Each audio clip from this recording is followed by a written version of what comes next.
After being reborn, I deliberately showed up late and put off getting the marriage certificate with Gu Wenlin in my past life. After Gu Wenlin found out I was pregnant, he vanished for 20 years with Bai Xiaomei later. When I was on the verge of death, he came back staring at Bai Xiaomei's portrait. He said to me, "If I had been a little later getting the marriage certificate with you, would the outcome have been different?" The moment I realized I had been reborn, Gu Wenlin was standing at the dormitory entrance, waiting for me to go get our marriage certificate. I lied that I needed to drop something off for a colleague and sent him to wait for me at the marriage registry first. After parting ways with Gu Wenlin, I went up the mountain, lying on Aunt Wang's rocking chair, gazing at the sea of clouds in front of the house while basking in the sun. Aunt Wang handed me a roasted sweet potato and asked curiously, "Aren't you supposed to be getting your marriage certificate with engineer Gu today? What are you doing here?" I took a bite of the warm roasted sweet potato, smiling. I said to her, "Auntie, I had a nightmare, and after waking up, I just couldn't shake the unease."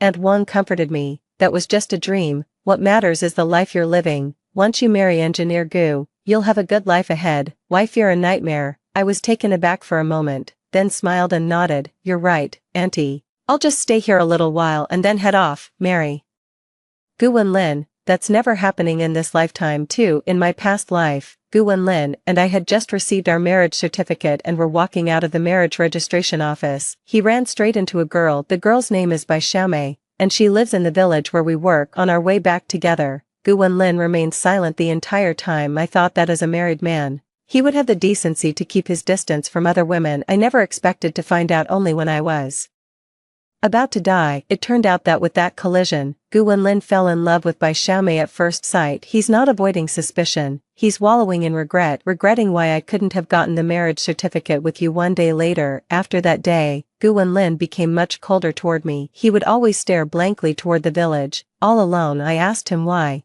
but he dodged the question. After asking too many times, coupled with a busy workload, I stopped asking. I'm just waiting for him to come around and be willing to reach out to me on his own. After the village project concluded, Gu Wenlin and I were assigned to different project teams. We have to live apart. I thought this was only temporary, but every subsequent assignment sent him to the far ends of the earth, far away from me. I mentioned it to Gu Wenlin, but he simply said indifferently, "Follow the organization's arrangements," until one day, I returned to the capital to report on my duties. It was only after overhearing my colleagues' conversations that I realized that, aside from the initial separate assignment, every subsequent time was the result of Gu Wenlin proactively applying to his superiors. I had a huge fight with Gu Wenlin later. He held me and apologized, but never explained why. After daybreak, Gu Wenlin left. I think the marriage between him and me is over. I'm pregnant. It came as a total shock. After learning about my pregnancy, Gu Wenlin dropped his previous indifference. She began to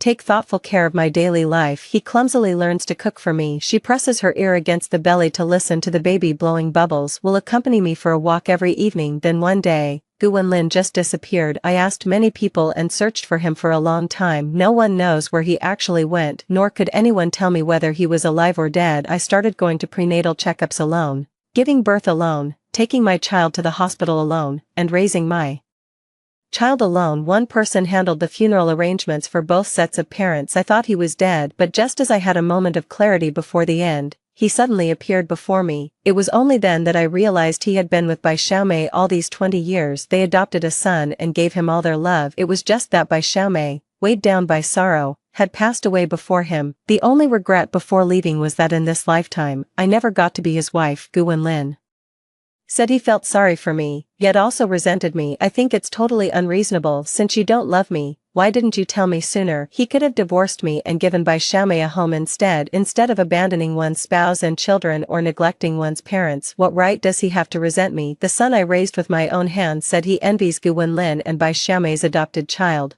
who grew up nurtured by love. He blamed me for bringing him into this world without his permission. It was only then that I realized he had already been in touch with his father without my knowledge, and had been keeping it from me all along. 3. I stayed at Aunt Wang's place for an hour. After saying goodbye to Aunt Wang, I headed straight to the marriage registry. When I arrived at the marriage registration office, I happened to see Gu Wenlin helping Bai Xiaomei to her feet. I saw Gu Wenlin staring at Bai Xiaomei, unable to snap out of it for a long time. A flicker of surprise lit up what was once a face marked with anger. In my past life, I was busy helping Bai Xiaomei up and striking up a conversation with her. I didn't notice anything unusual about Gu Wenlin now. From the perspective of a passerby, it was all so obvious all along. Wenlin, I'm here. Have you been waiting long? Gu Wenlin froze at the sight of me, then quickly grew flustered. Oh, well, man, you're here. I noticed that when Bai Xiaomei looked at me, unlike in my past life, her expression was complicated, with a hint of jealousy and resentment in her eyes. When I looked again, she was back to normal, as if it had all been my imagination. I'm curious, but I've never gotten a marriage certificate in this lifetime. Gu Wenlin ran into Bai Xiaomei earlier than expected. How will you choose? Break up with me and choose Bai Xiaomei, or will you keep doing what you did in the past life? Getting a marriage certificate with me while flying off with Bai Xiaomei? It's getting late, let's go in and get the marriage certificate, I said, pretending to be in a hurry. Gu Wenlin's face turned pale. Ouch, my foot hurts. Bai Xiaomei's timely cry of pain broke the momentary silence. In her previous life, Bai Xiaomei was not injured. Why did I have to get hurt in this life? And at such an unlucky timing, could she have been reborn too? I looked at Bai Xiaomei with a scrutinizing gaze but found nothing. Gu Wenlin took Bai Xiaomei to the clinic. The doctor said there was nothing else except for a wound that would have healed if we'd come just a bit later. Bai Xiaomei's face flushed with embarrassment. Gu Wenlin, however, seemed gleeful. On the way back, I passed by the marriage registry. Gu Wenlin looked conflicted. Man, they're off work now. How about we come back tomorrow? I said indifferently. We'll see. Getting the certificate also requires picking an auspicious day. It's just that there will never be a good day in this lifetime to get the marriage certificate. A smile curled at the corners of my lips. Gu Wenlin sighed. Alright, I'll talk to Aunt Wang when I get back. For Gu Wenlin and I came by bicycle. On the way back, Bai Xiaomei got into Gu Wenlin's car without a second thought. Gu Wenlin looked at me, a bit embarrassed, but didn't refuse. I pretended not to see it and rode away on my bike. A cool breeze carried the voices of Bai Xiaomei and Gu Wenlin. I couldn't make out what they said, but the happiness in their tone was unmistakable, and Gu Wenlin's deliberately suppressed smile. How long has it been since I last saw Gu Wenlin? Smile. In my past life, it seemed that after meeting Bai Xiaomei, Gu Wenlin never smiled at me again, but now, none of this matters to me anymore. When they entered the village, the villagers saw Bai Xiaomei sitting in Gu Wenlin's car, an arm wrapped around Gu Wenlin's waist. When they look at me, they either wink or cough and shake their heads. I knew what they were trying to say, but I still smiled and went back to the dorm. 5. In preparation for the wedding, Gu Wenlin had already rented a wedding apartment in advance. Most of the stuff has been moved over. I passed by a wedding house, stopped the car, and paused to take it in. The wedding house has a bedroom on each side, a main hall in the middle, and a small courtyard. In my past life, when I returned from the marriage registry and saw the big red double happiness characters pasted at home, my heart was filled with sweetness. No one knew that the day before we got our marriage license, the groom was happily busy decorating our wedding room.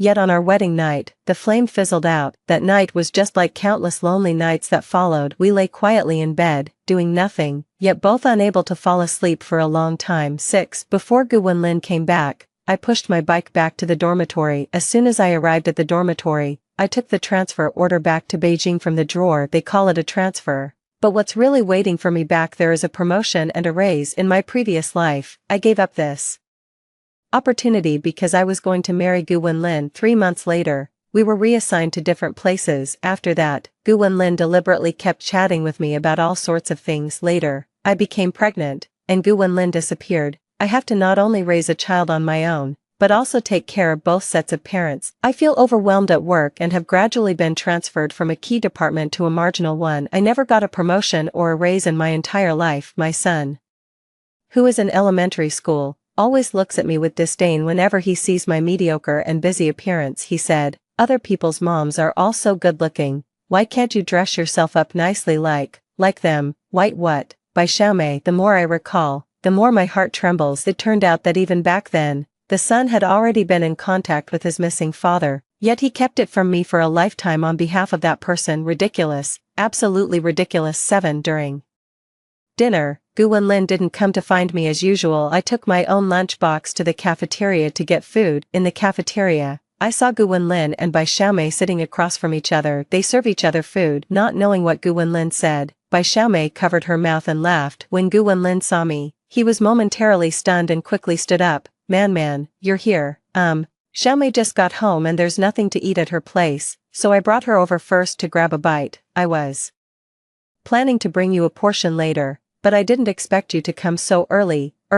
There aren't many people left eating in the cafeteria. There were even fewer dishes left. I couldn't help but think of my past life after we got our marriage certificate and came back. Gu Wenlin suggested we go to the cafeteria to grab some food, but I waited until very late before he finally came back, returned empty-handed. He just said to me flatly, "The cafeteria's out of food, just tough it out for one."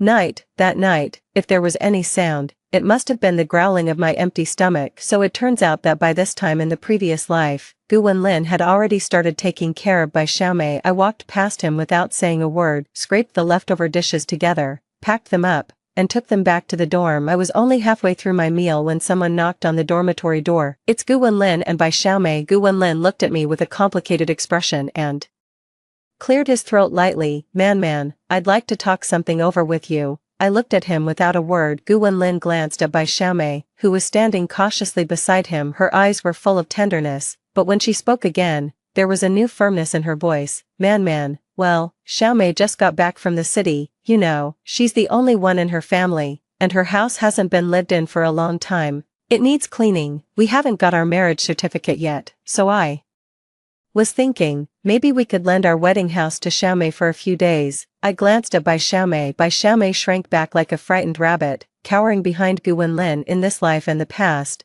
I have seen two completely different Bai Xiaomei. I wouldn't believe it if you told me Bai Xiaomei wasn't reborn, but I don't have time to play along with her act. I don't want this man anymore, no matter how much Bai Xiaomei does. It's all pointless in my eyes. Fine, it's your house, you call the shots. Gu Wenlin didn't expect me to agree so readily. The words he had prepared got stuck in his throat, neither coming out nor going down. "But I don't like people touching my things. I'll go and pack them up later." Gu Wenlin was taken aback and quickly said, No, I'll move your things to another room." So it turns out he wanted Bai Xiaomei to move into our wedding house, and that's not even all. And he even wanted her to sleep in our wedding bed. How ridiculous. I saw Bai Xiaomei curl her lips into a smile as well. After dinner, I grabbed a flashlight and headed to the wedding room to tidy things up. When I arrived, Gu Wenlin was busy making the bed for Bai Xiaomei. It's still the new sheets I carefully picked out for our wedding night. Gu Wenlin looked a bit surprised to see me. Man, what brings you here? I've already put your things in my room." "Oh,"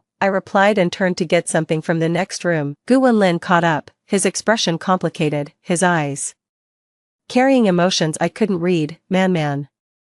At that moment, Bai Xiaomei ran out of the room. "Brother Wenlin, isn't that bedsheet meant for your and Sister Man's wedding? Wouldn't it be inappropriate for me to sleep on it?" "I don't mind. I can just sleep on the dirty laundry." Bai Xiaomei's voice trailed off as she spoke. When Gu Wenlin looked at her, I saw a hint of tenderness in his eyes. He looked at me. Man, you see, all the bedsheets at home are new. This one." How could I possibly miss the flicker of smugness in Bai Xiaomei's eyes? She just didn't know yet. A scumbag like Gu Wenlin, I had already decided to get rid of the moment I was reborn. I couldn't care less. "You paid for this bedsheet, so it's up to you." "Thank you, Sister Man and Brother Wenlin, you've been so good to me." Wow, I never thought that one day I'd get to stay in Brother Wenlin's wedding house and sleep in his wedding bed. No matter how you looked at it, something was off. And Gu Wenlin could feel it too, but he just looked at me without saying a word, as if testing my limits. After saying that, Bai Xiaomei seemed to realize something, covered her mouth, and pretended to look guilty. "I'm sorry. I'm so sorry, Sister Man. I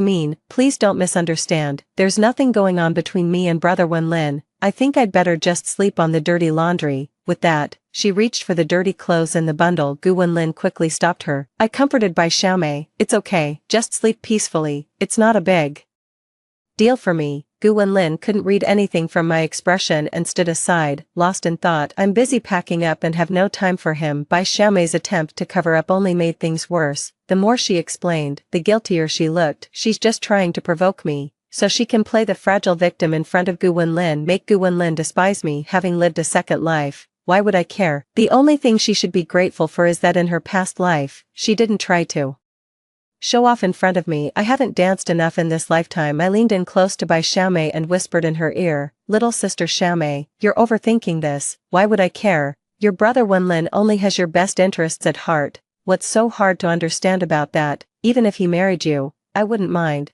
I just wonder if he'd actually marry you or not." I looked at Bai Xiaomei, then smiled and winked at her. Upon hearing this, Bai Xiaomei's face turned extremely sour. She couldn't understand why I was so different from that foolish, easily bullied Ho man from my past life, but soon she realized something, and when she looked at me again, her face was full of smugness. 9. I packed up my belongings, shouldering a package, ready to leave. Gu Wenlin suddenly called out to me from behind. He stepped forward, offering to take the pack off my back. Rejected by me? What a joke. Even Bai Xiaomei has been reborn in her previous life. She was the other woman her entire life. In this life, I'm here to earn my place. She's already treating Gu Wenlin's trash as her own private property. I don't want to get caught up in that mess. Gu Wenlin caught my flinch, and when he looked at me, his eyes were full of hurt. Man, are you mad? I can explain. How odd, someone who'd rather waste my whole life in the past life without uttering a word this time around. He actually speaks up, but I already knew what he was going to say. It's nothing more than using the guise of care to engage in emotional detachment. Explain, that's totally unnecessary. Besides, Bai Xiaomei wouldn't agree anyway. Just as I thought. Hearing Bai Xiaomei scream, Gu Wenlin no longer cared about seeing me off and immediately turned around to rush back into the house. I let out a snicker, tugged at the pack on my back, and walked away. 10. In my past life, I was married to Gu Wenlin for 21 years, and my life ended at the age of 45. He died young for someone his age when I gave birth to that ungrateful brat. I suffered severe hemorrhage from a difficult labor. My health foundation was ruined during that time. Later, while I was still recovering, I had to take care of my son all by myself. I have to take care of Gu Wenlin's unreasonable parents again on top of working. I also had to run around looking for Gu Wenlin. My health is deteriorating day by day. Raising my son to the age of 20 is already the result of my relentless, tireless efforts. I haven't had a single good night's sleep since Gu Wenlin disappeared. In this second chance at life, I did not marry Gu Wenlin. Never burned out from overwork. The body is healthy. I can finally get a good night's sleep without any worries. For the first time in 2 lifetimes, I had a dreamless night of deep, restful sleep. 11. The next day, I asked my supervisor for leave and informed them that I had agreed to the transfer back to Beijing. The leader looked puzzled. Didn't you say that after marrying Gu, you didn't want to live apart from him? I shook my head. I'm not going to marry him. For me, my career is what matters most right now. The leader looked at me and smiled with relief. In my past life, my boss also tried to persuade me. He said, with your abilities, you could aim higher. I was utterly blinded. I gave up such a great opportunity for a worthless man. I asked my boss to keep my departure a secret. I've also discussed and confirmed the departure time with my boss. I left the boss's office and headed straight to the train station. Train tickets are hard to come by during this period, and you have to queue for a long time. As I rode past the wedding house through the fence, Gu Wenlin and Bai Xiaomei were seen squatting together in the yard, brushing their teeth. Gu Wenlin naturally and skillfully took the towel from the clothesline and personally helped Bai Xiaomei dry her hands. Bai Xiaomei looked at him with a tender, affectionate expression. Looks like there's been a significant breakthrough between them overnight. Saw me riding past the gate. Gu Wenlin's face turned pale, and he quickly distanced himself from Bai Xiaomei. I averted my gaze, completely ignoring the guilty look on one and the hurt expression in the other's eyes. I made my way to the train station from memory. After paying to park the bike, I followed the crowd into the ticket hall. During this period, everyone traveling far from home is loaded down with bags and bundles, from tiny sewing needles and thread to bulky bedding and baskets. Everything that could be taken was loaded onto the train. Watching the crowded sea of people, I ultimately decided to travel as light as possible, especially the bulky items that take up space. Sell what you can, and give away what you can't. After queuing for a long time, I chose a sleeper ticket over a standing ticket. I suffered all through my past life. In this one, I just want to be good to myself. 12. By the time I left the train station, it was already afternoon. After a lifetime away, I forgot to bring snacks for the queue. Rookie mistake.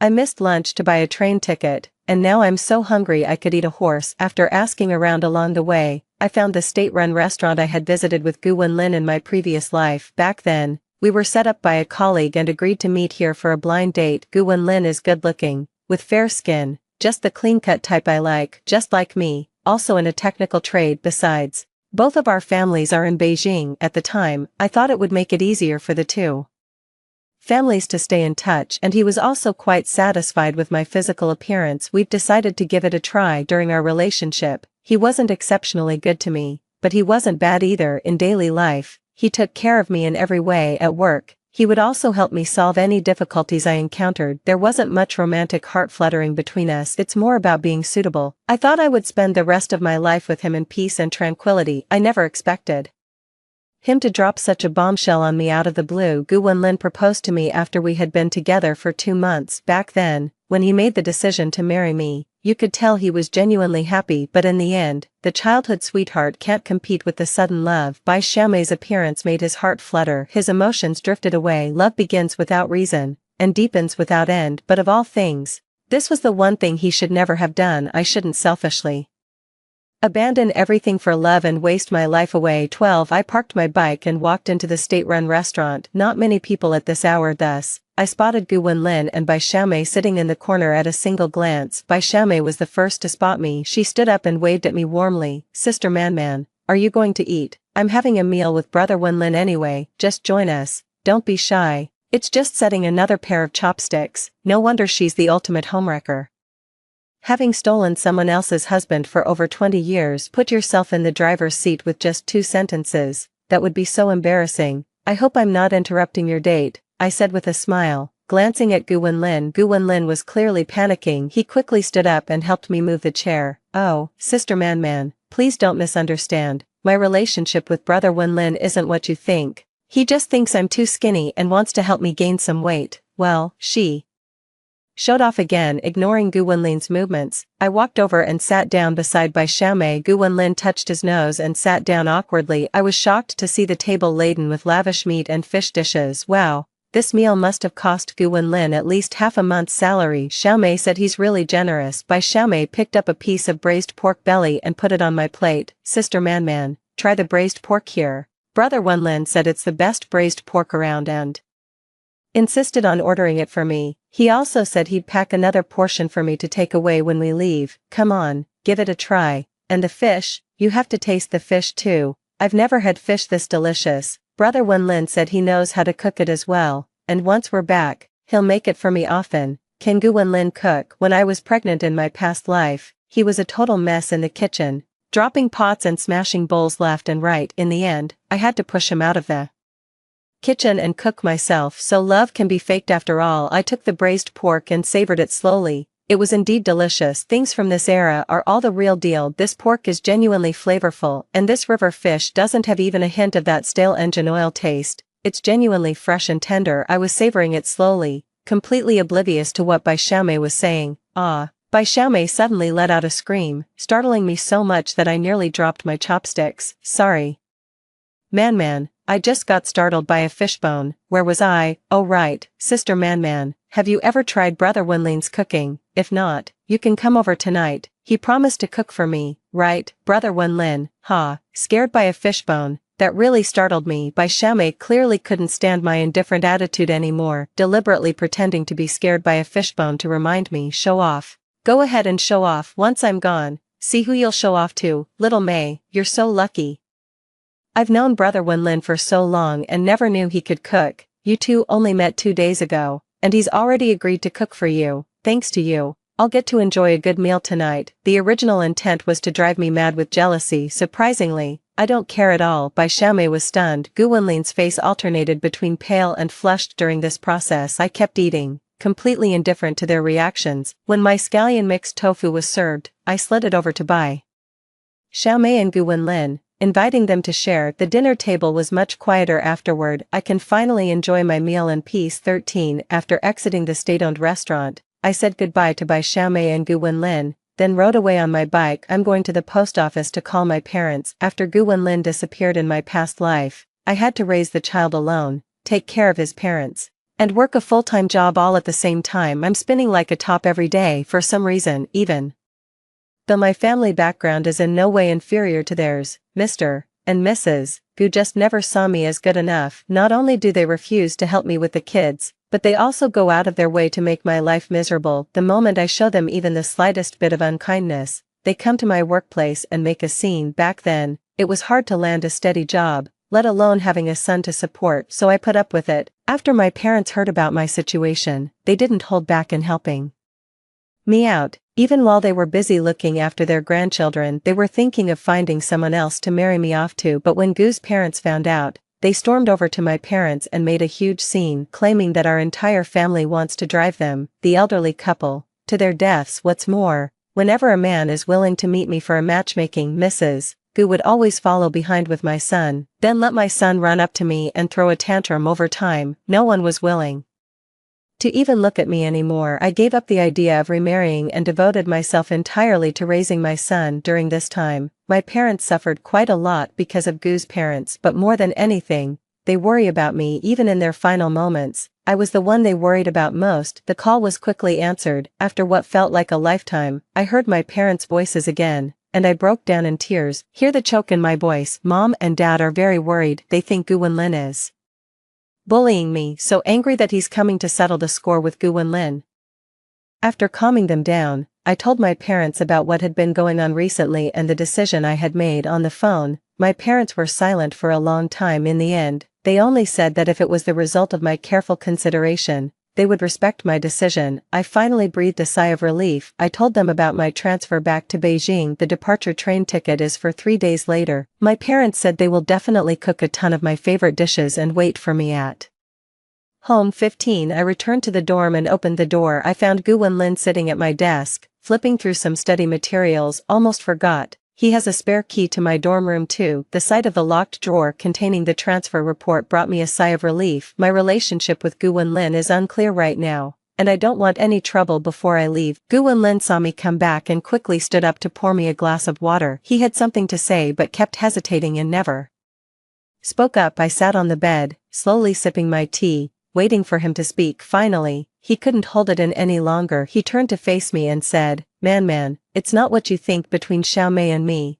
I swallowed the tea in my mouth and said calmly, "Which way am I thinking?" Gu Wenlin was at a loss for words. If I were still the Haoman from my past life, I would believe him no matter whether he explained himself or not. But after all, I've lived a lifetime and witnessed my own miserable fate firsthand. No matter how many times Gu Wenlin explains, it means nothing to me. It's all bullshit. In my past life, right before I died, he stood by my hospital bed and said it. He fell in love with Bai Xiaomei at first sight. It was true love. It cannot compare to the bond between him and me. I was more like the third wheel in his relationship with Bai Xiaomei. It's a flaw, a splinter. Man, believe it or not, I just think that Bai Xiaomei's parents have both passed away, and as an orphan, life hasn't been easy for her. That's why I wanted to look out for her a bit more. Gu Wenlin's eyes darted around as he explained to me. He can't even look me in the eye. How can I trust him? But I still said it. Fine, I believe you. Can you leave now? I've had a long day and want to rest. Oh, and by the way, please leave my dorm key behind. Gu Wenlin's face instantly stiffened. He could clearly tell that I didn't believe him. 16. After Gu Wenlin left, I wiped down the chair he had been sitting on. Dirty.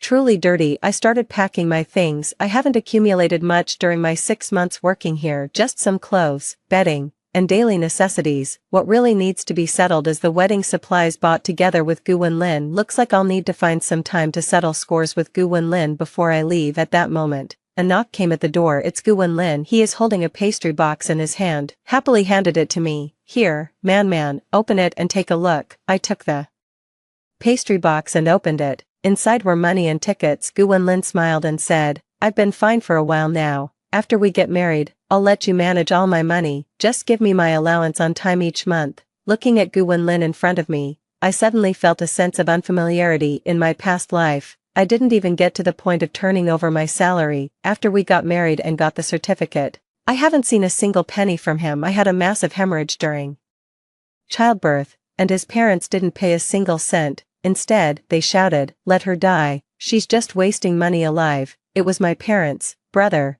and sister-in-law who paid the doctors to save me, and that's how I survived. After that, I was the one covering the costs for his parents' medication and their funeral expenses. During the 20 years Gu Wenlin was missing, he secretly kept in touch with his son. He must also be in touch with his parents. I don't know whether he gave them money or not. All I know is that before Mother Gu passed away, she called my son in to see her. When my son came out again, he tried his best to look upset, but I could still see the glee in his eyes. After the funeral, I searched her room but didn't find anything valuable. Later, I fell ill but couldn't afford treatment, so I just had to let it drag on. This delay dragged on until the final flicker before the end. Thinking about my past life, Gu Wenlin might have known I was sick and needed money. The Thought that my son might be hiding the money his grandmother gave him, yet unwilling to use it to pay for my medical treatment. I only felt a dull ache in my heart. Gu Wenlin saw me suddenly trembling all over, hurriedly stepped forward to help me up. I shoved her away. I leaned against the wall and took a while to catch my breath. When he looked at Gu Wenlin again,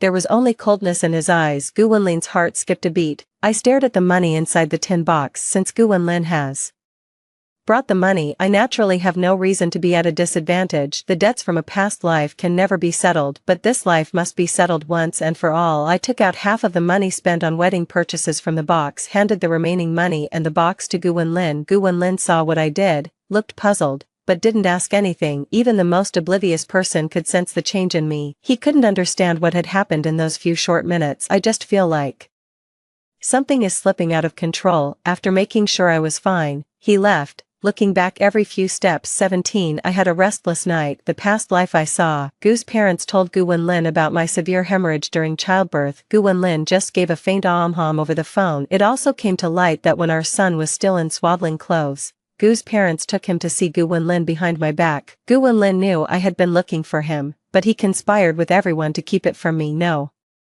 wonder everyone who knew him clammed up around me. I also dreamed of a colleague I worked with for years in a past life. They sang high praises of the love between Gu Wenlin and Bai Xiaomei. As for me, this wife, I'm just the wrong thread. They say the old man of the moon drunkenly tangled by mistake. Ha, how utterly ridiculous. The dream ended, and tears soaked the pillow. But I'm still alive, healthy and alive. There's still a chance in life, isn't there? 18. I spent the next 2 days busy with the work handover. I made plans with Bai Xiaomei to go eat Gu Wenlin's cooking. Also because the money box that night quietly closed the matter, I thought that would be the end of it. But in the evening, Bai Xiaomei came looking for me. She invited me over for dinner. It was hard to refuse such hospitality, so I agreed. When it was time for the meal, I showed up with gifts in hand. Through the fence yard, I saw Bai Xiaomei and Gu Wenlin hugging each other. Gu Wenlin's hand was kneading the softest part of Bai Xiaomei's body. When he saw me, his face turned paler than I'd ever seen it.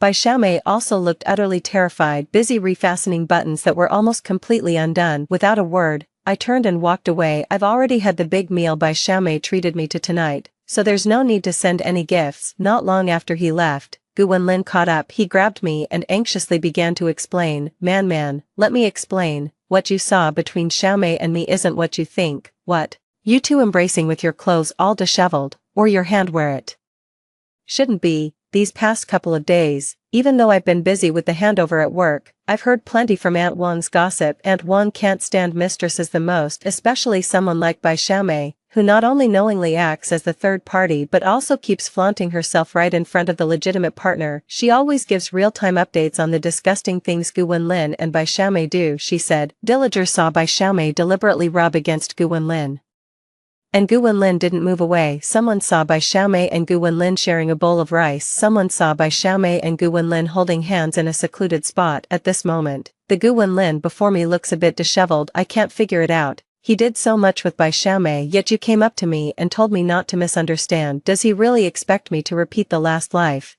staying home to take care of his parents for him? Is he being all lovey-dovey with Bai Xiaomei outside? Before Bai Xiaomei showed up, I was the only one who could get close to you. Bai Xiaomei had only been around for an hour when you carried her to the hospital. You'd only known her for less than 3 hours, and you let her sit on the back of your bike with her arms around your waist. We've only known each other for 5 hours, and you ditched me to take her to the cafeteria for a meal. You've known her for only 7 hours, yet you let her stay in our wedding house, sleep on our wedding bed, and use the bedding and sheets I prepared for our marriage. You've only known her for a day, yet you're willing to spend half a month's salary treating her to a lavish meal. You've only known her for a day, yet you're willing to personally cook her a bowl of soup. You don't shy away from her touch, share a bowl of rice with her, and hold her hand. Now you embrace him, caress her. Can you still swear to my face that there's nothing going on between you two? Do you really think I'd believe that? Perhaps it was because my words were getting more and more explosive. Gu Wenlin's body couldn't help trembling. His lips quivered,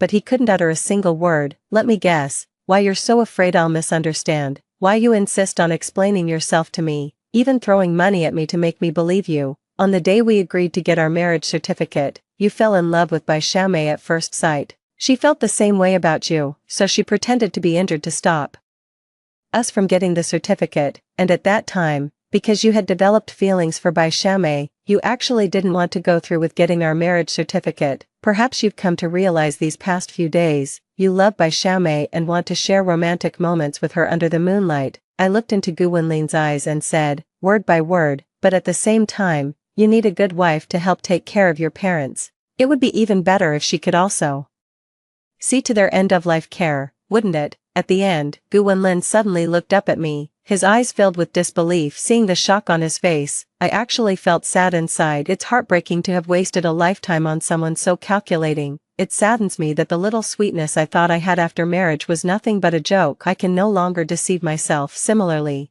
I will not allow Gu Wenlin to continue deceiving me. 19. That evening, I returned to my dorm and packed the luggage I would need for my departure. Bai Xiaomei showed up at that very moment. She glared at me with a vicious look. Oh man, you're back too, aren't you? Seeing my calm expression, she let out a soft scoff. When she looked at me again, her eyes were full of contempt and mockery. So what if you took Wenlin's wife's place in your past life? You still ended up being a maid to his parents your whole life, the son I raised with all my effort. Behind my back, calls me mom. Ha, isn't that hilarious? Your husband is mine, and so is your son, and in this life, even though you've been reborn too, you can't change the fact that Wenlin loves me. In this life, Wenlin's wife will be me, and only me. Even though I was already deeply disappointed in my son from my past life, hearing him call Bai Xiaomei mom behind my back still made my heart ache uncontrollably. Thank goodness, no matter whether he allows it or not, I will never bring him into this world in this lifetime. Bai Xiaomei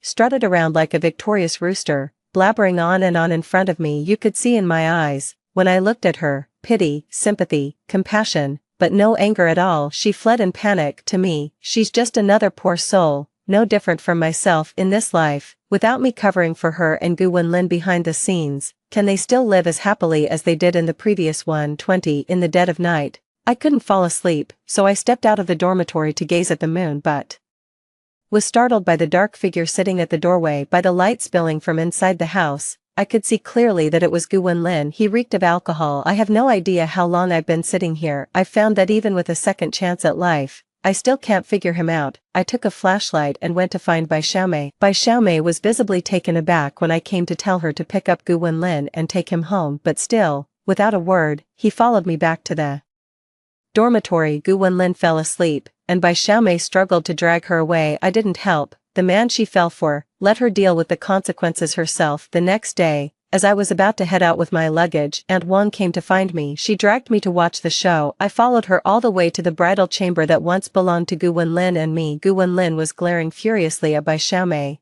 who was sitting on the ground with her clothes in disarray. It turned out that after Bai Xiaomei took Gu Wenlin back last night, recalling how Gu Wenlin chased after me and came back looking utterly devastated, and the sight of you, drunk, passed out in front of my dorm door. He even calls my name in his dreams. She couldn't sit still any longer. She took advantage of Gu Wenlin's drunkenness, and even though he mistook her for me, she still slept with him. After hearing the general gist of what happened from the villagers, I just felt sick to my stomach. I picked up my luggage, turned around, and was about to leave, but Gu Wenlin grabbed her firmly.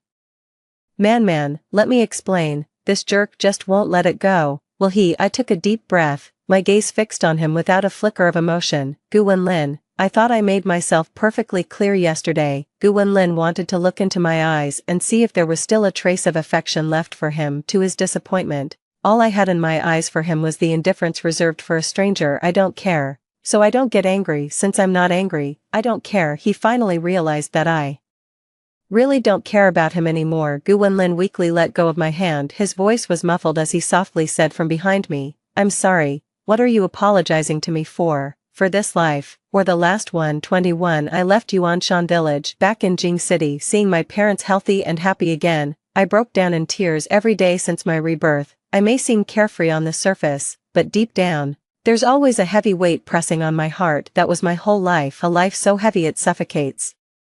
How could I possibly let it go so easily? Even 1,000 cuts wouldn't be enough for Gu Wenlin and Bai Xiaomei, but I have my parents, my elder brother, and his wife. I won't let two worthless people ruin the fresh start I've given myself until this moment. Seeing my parents still healthy and not yet burdened by me, only then did I feel the relief of having a huge weight lifted off my shoulders. I spent a few days with my parents, enjoying a time of loving care from them and filial devotion from me.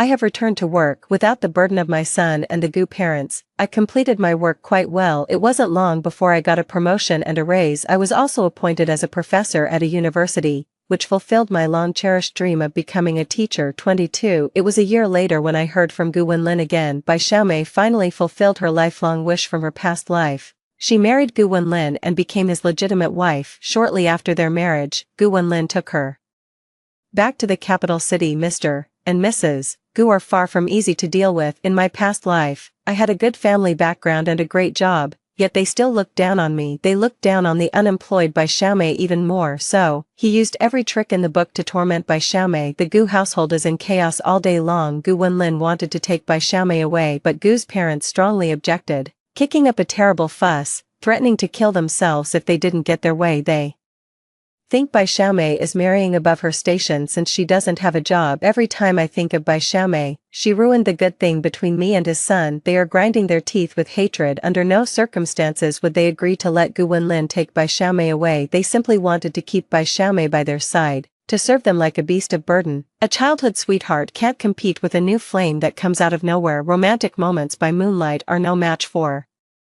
the daily grind of rice, oil, and salt. As time passed, Gu Wenlin found Bai Xiaomei was nothing special after all. Without Gu Wenlin's love, Bai Xiaomei is no different from a common shrew. Soon after, Gu Wenlin applied for an external transfer, and this time he didn't bring Bai Xiaomei with him. Later, I heard that Bai Xiaomei fought back. She and the Gus, both parents and herself, were caught in a cycle of mutual torment, all suffering miserably. Later, I heard that Gu Wenlin had an affair. In a fit of rage, Bai Xiaomei stormed into the office and reported Gu Wenlin, accused Gu Wenlin of raping her while she was drunk in Yuanshan village. That's something I didn't expect. As expected, anyone who can stay as a mistress to a scumbag for a lifetime is no pushover. What surprised me was Gu Wenlin. In my past life, he resented me because of a single regretful word from Bai Xiaomei. Gazing at Bai Xiaomei's portrait, he was overwhelmed with grief. Seeing me leave, he was filled with pain and regret. I've never once seen him show any lasting affection for Bai Xiaomei in his life. I overestimated him. After all, a person rotten to the core is inherently self-loving.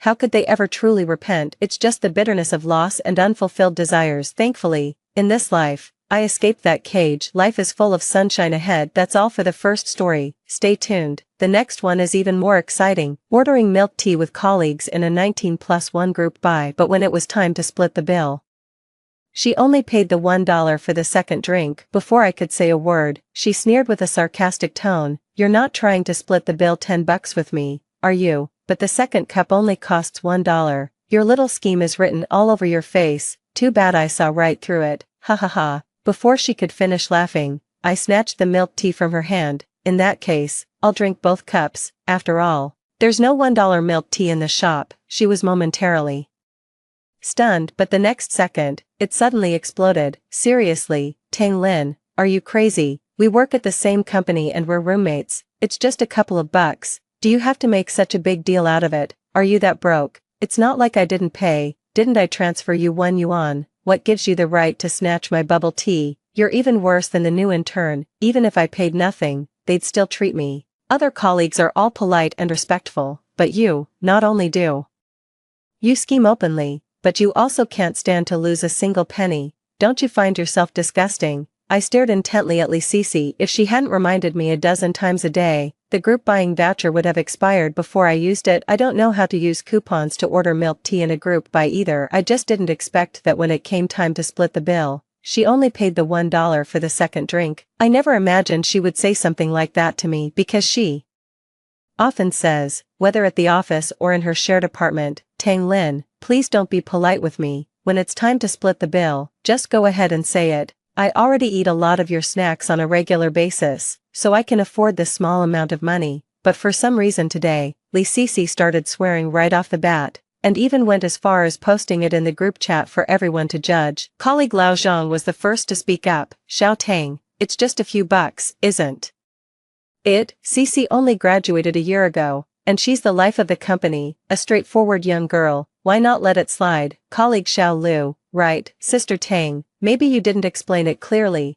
and that's why Sister Sisi misunderstood. Even without a discount, a cup of milk tea is only about 20-something yuan. Sister Sisi wouldn't stoop to saving just a few bucks, don't you think?" But before I could say a word, Lee Cece jumped in first, taking advantage. Even if I'm broke, I can still afford $12, but the second cup was clearly just $1.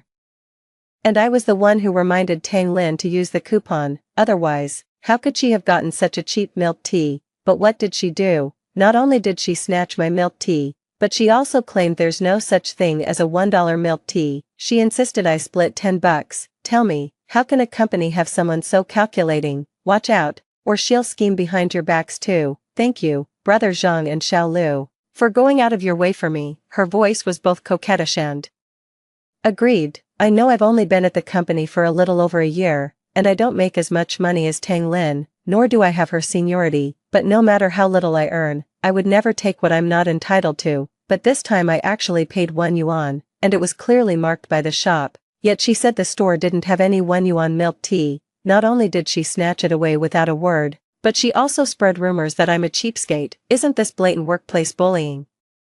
I was stunned by Lee Cece's words. She really knows how to twist the facts. She even dared to throw around the word bullying, but she only mentioned that the 1 yuan was clearly marked. Why didn't she say that without me paying full price for the first cup, there wouldn't have been a second cup at the special price of 1 yuan? Actually, Lee Cece has a habit of taking advantage of others more than once. We're just co-workers who also happen to be roommates. I just didn't distinguish them clearly in daily life at first. I didn't pay much attention and just left all the snacks I bought in the cabinet because snacks, who really cares if someone else eats them? So she's always snacking on them, and whenever she finishes, I just buy more to restock. And so I ate like this for over a year until a few mornings ago, she asked me to bring her a scallion pancake. After eating it, she said it wasn't good and demanded I refund her money. I just realized, is this person out of their mind? I've treated her to countless bubble teas, given her fruits, cakes, and desserts, and even handed over face masks and hair oils, but I've never once seen her return the favor. And that's not all. After I realized she always took advantage of things, I stopped taking out the snacks I bought and just kept them in my bag. But unexpectedly, she took it upon herself to rummage through my bag for food. No wonder she had to make such a big scene today.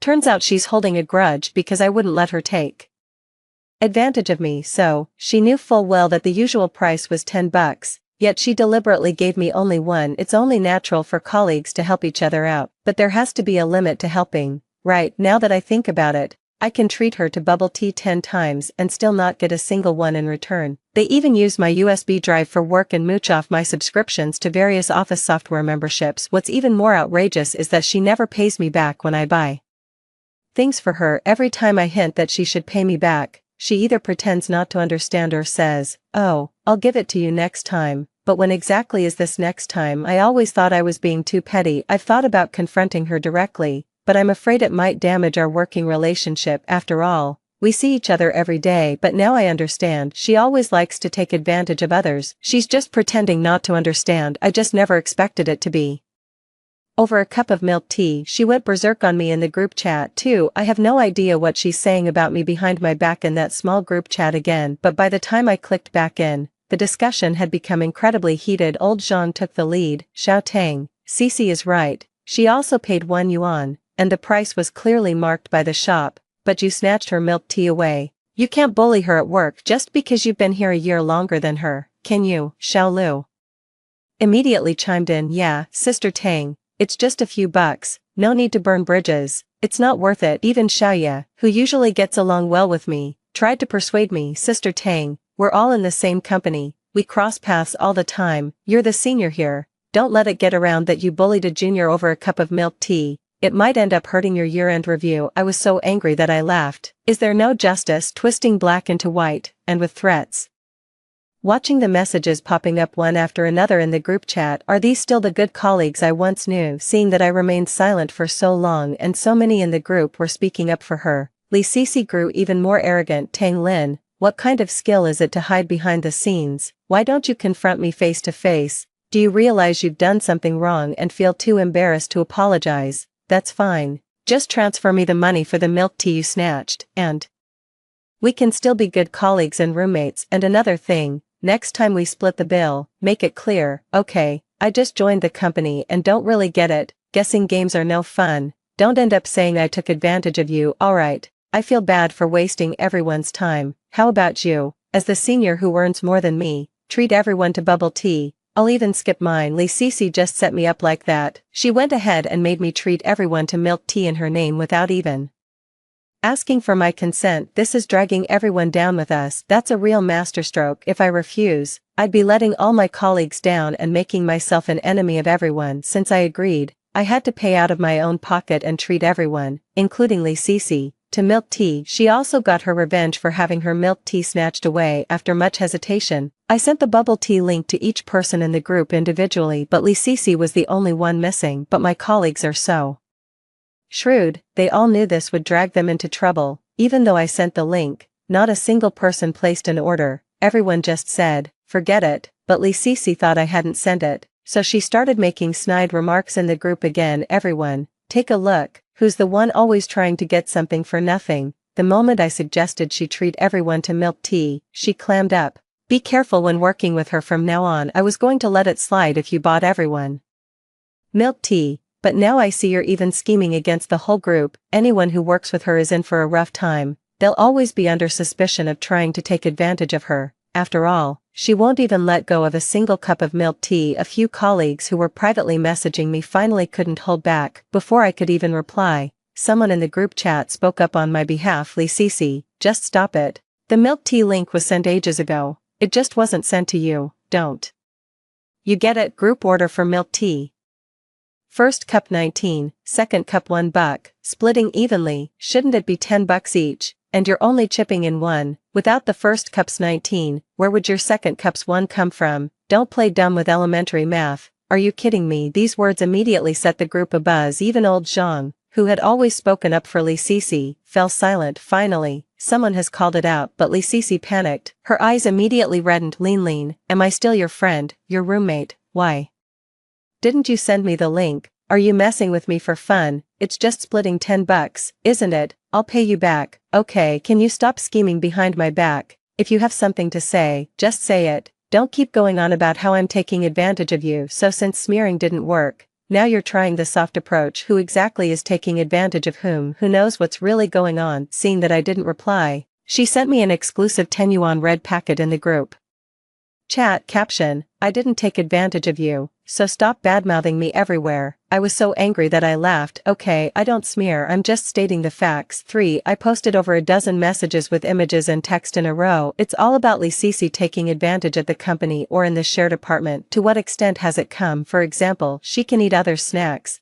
but no one can touch hers. If you ask why, it's because she doesn't earn as much as I do. For example, I always pay for the taxi rides and never ask her to split the fare. Yesterday, I paid for her share when buying stuff too. It was $53, and she only transferred me $3. I don't understand. Wait for her explanation, but she said she could only afford to pay $3 as a token gesture. What's even more ridiculous is that I gave my colleagues some snowflake crisps from my hometown, and she didn't want to eat them. She asked if I could just give her cash instead. With that in mind, I said, word by word, did you take advantage of me or not? You know it in your heart. You've been freeloading off my snacks for over a year. The milk tea I bought, the fruit I shared, the face masks and hair oil I used, and even when I helped you buy stuff, you often didn't pay me back. Isn't that enough to prove I'm not slandering you? If not, I've got more on my phone. As soon as she said that, the colleagues who were just watching the drama chimed in with their own digs. Lee Cece,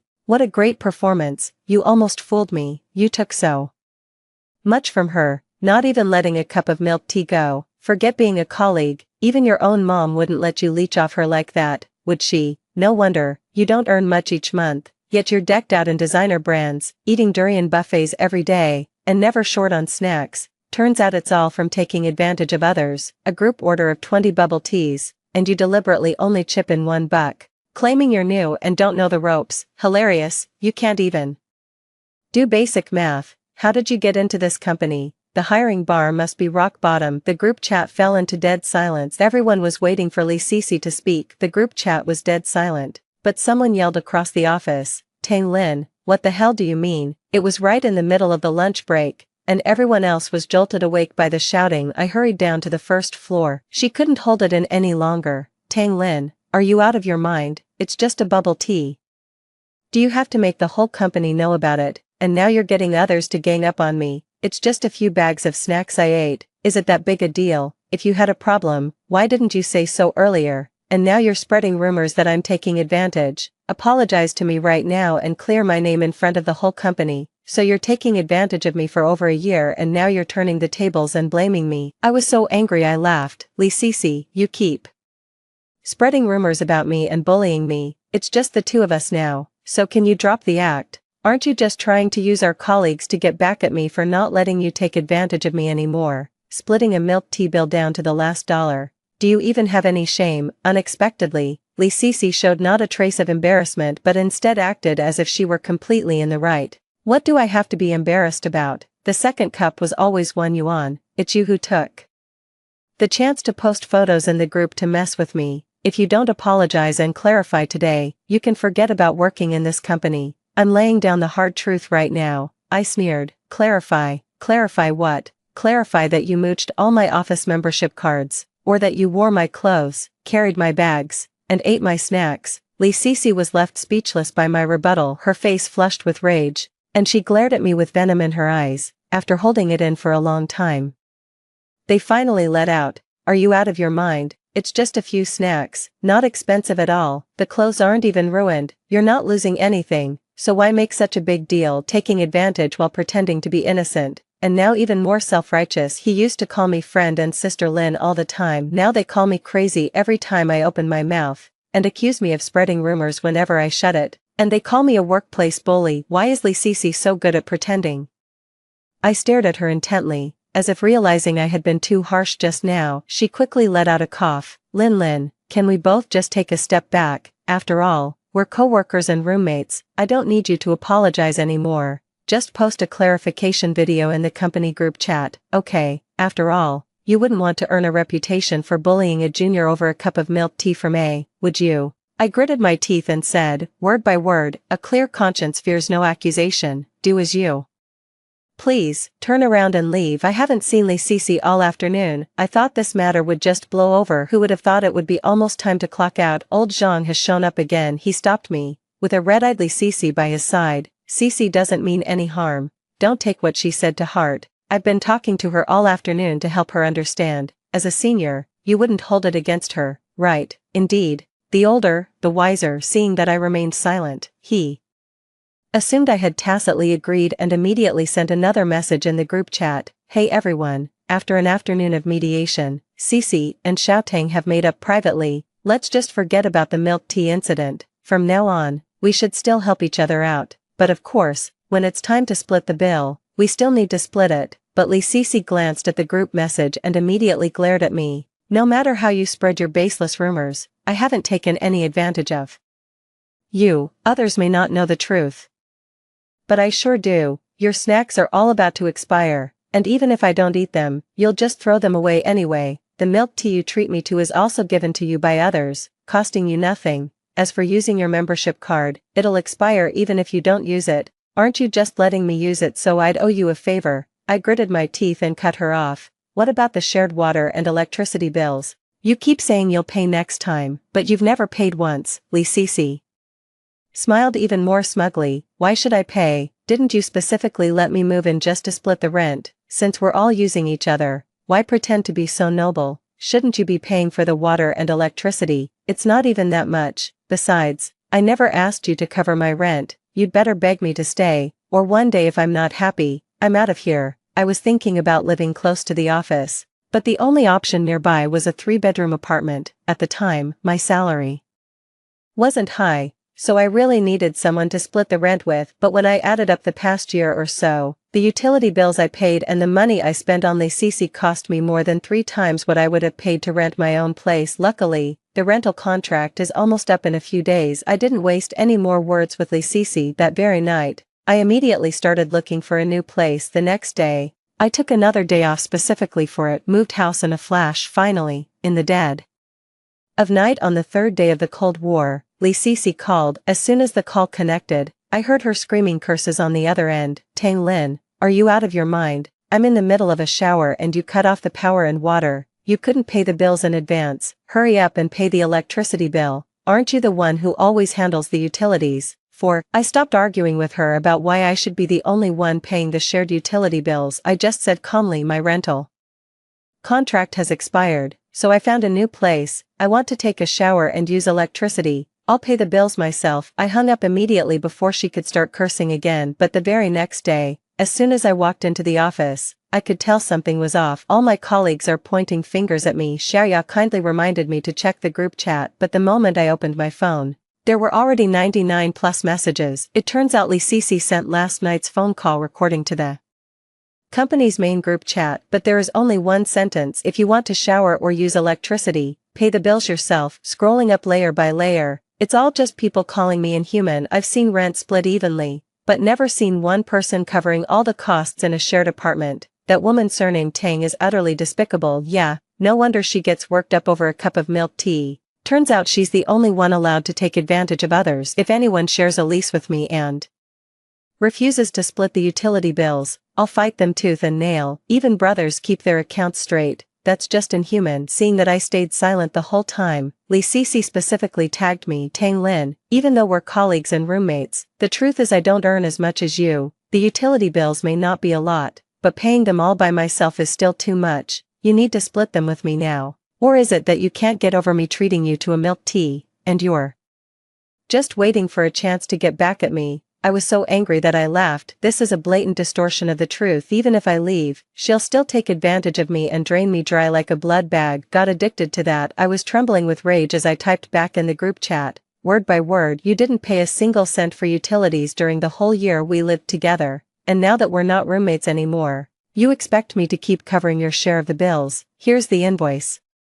Cici immediately dropped an image into the group chat. Everyone, keep your eyes peeled. Don't be fooled by her. These are the things in her room. She never moved out at all. She's just using this trick to make me pay all the utilities. I replied coldly, we'll see if she moved out or not when the time comes. Who are you trying to fool? You're just staying at a friend's place on purpose so I have to cover the utilities, aren't you? If you could rent a place on your own, I'd take your last name. I don't know where she got the nerve to say she'd take my last name, but even if I were to rent again, there's no way I'd look for her. Besides, I never planned on sharing a place again. And I won't be looking for a roommate either. I just don't want to be the center of attention anymore. I sent her a private message. If you still have any sense of shame, don't air your private matters in the group chat. Also, I have indeed moved. Cici completely lost it. Tang Lin, don't you dare. Even if you're leaving, you have to pay this month's utility bills before you go. I blocked them. I found a studio apartment with 1 bedroom, 1 living room, 1 kitchen, and 1 bathroom, priced at $2,300. It's a bit small,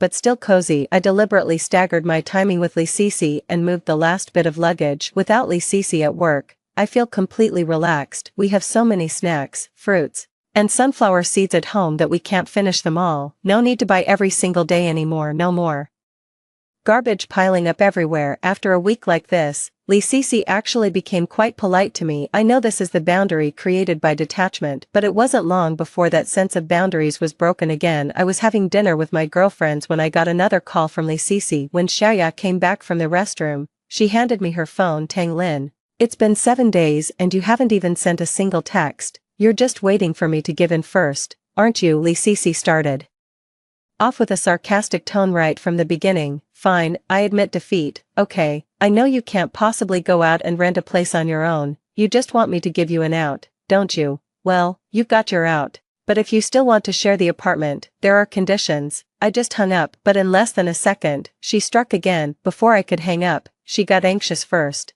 You've gotten quite scheming after just a few days apart, hanging up on purpose to try and manipulate me.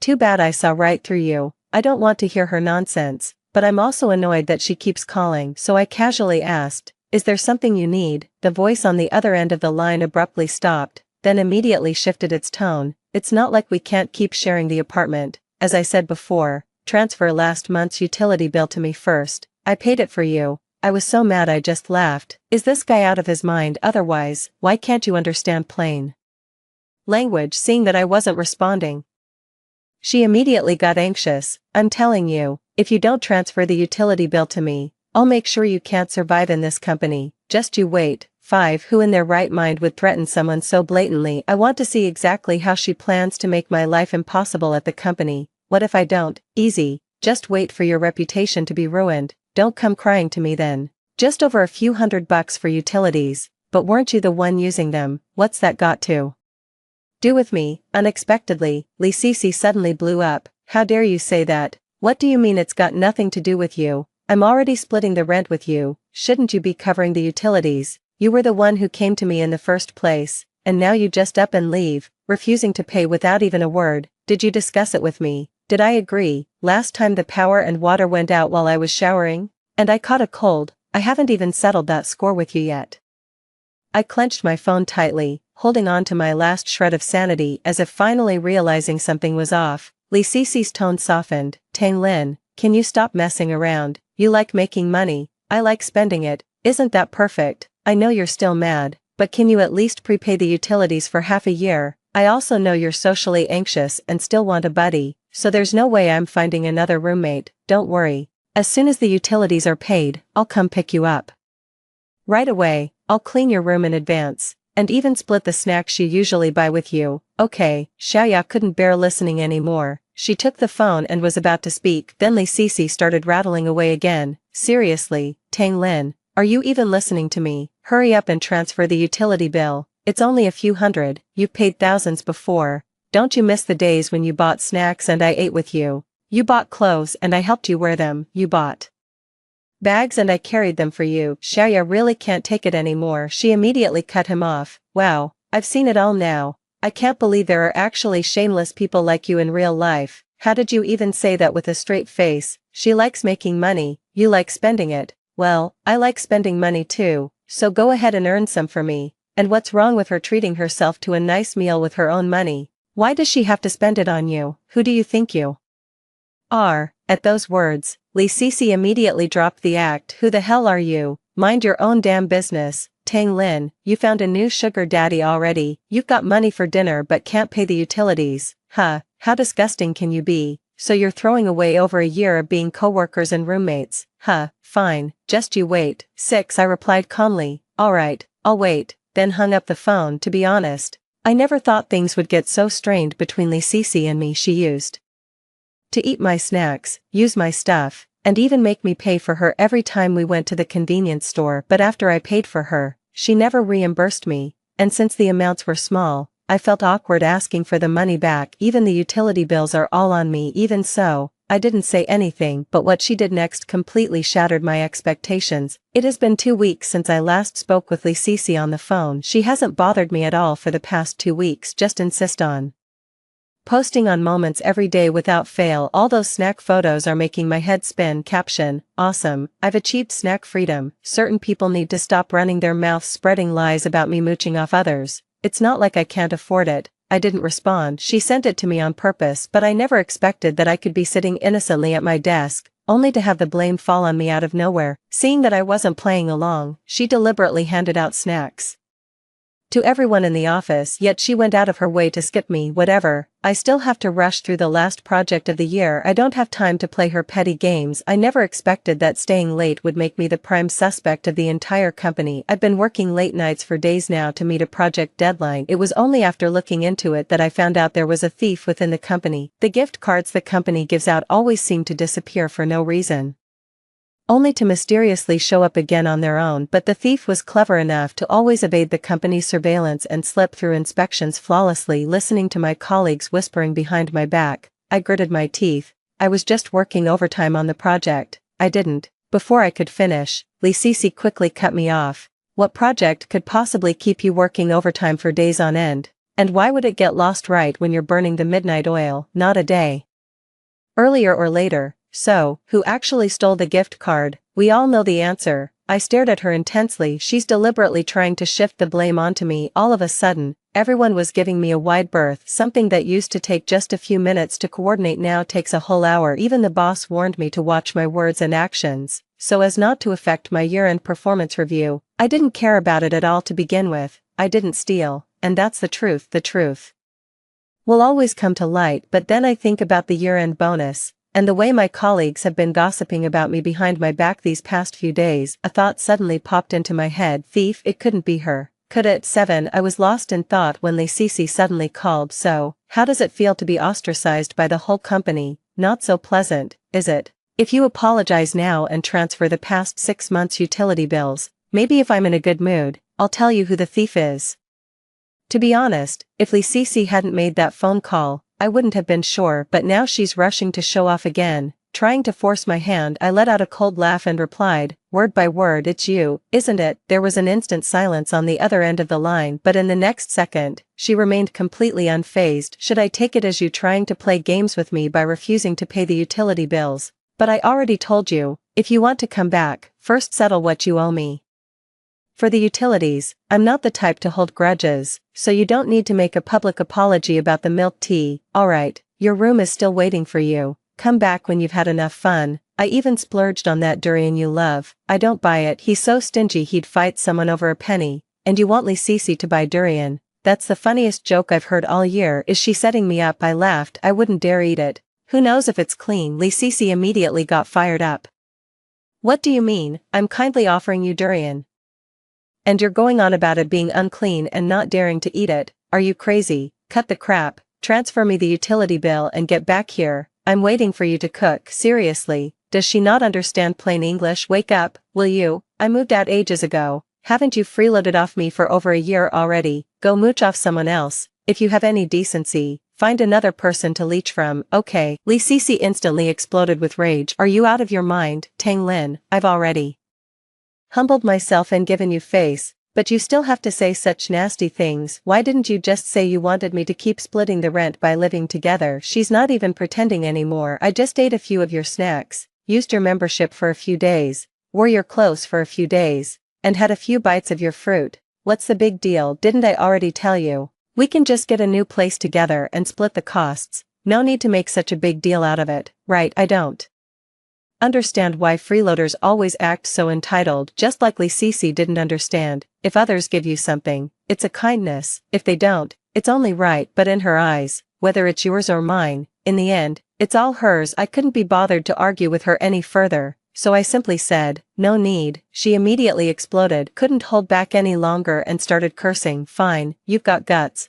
Just wait and see. Don't come crying to me later. But before I even had a chance to ask her, trouble found her first. Lee looked like she had been pushed to her limit. Early the next morning, she voluntarily handed the boss a USB drive. When I got to the office, over a dozen colleagues whose gift cards had been stolen were watching a video on the big screen. The person in the frame, wearing a baseball cap and with their face obscured, is secretly swapping a colleague's gift card. Deftly remove, then reinsert. Since each card has its own sleeve, people rarely bother to take them out for a closer look. The timestamp shows 11:06 last night. At this hour, I'm the only one working overtime in the office. The boss frowned and asked me, was it you? I shook my head. Consider this a one-time chance. If it truly was you, just repay the money you pocketed. It won't affect your year-end performance. But if you get caught, the following words were a warning, and even more so, a threat. I get it, but not done is not done. I took a deep breath and said, word by word, it's not me.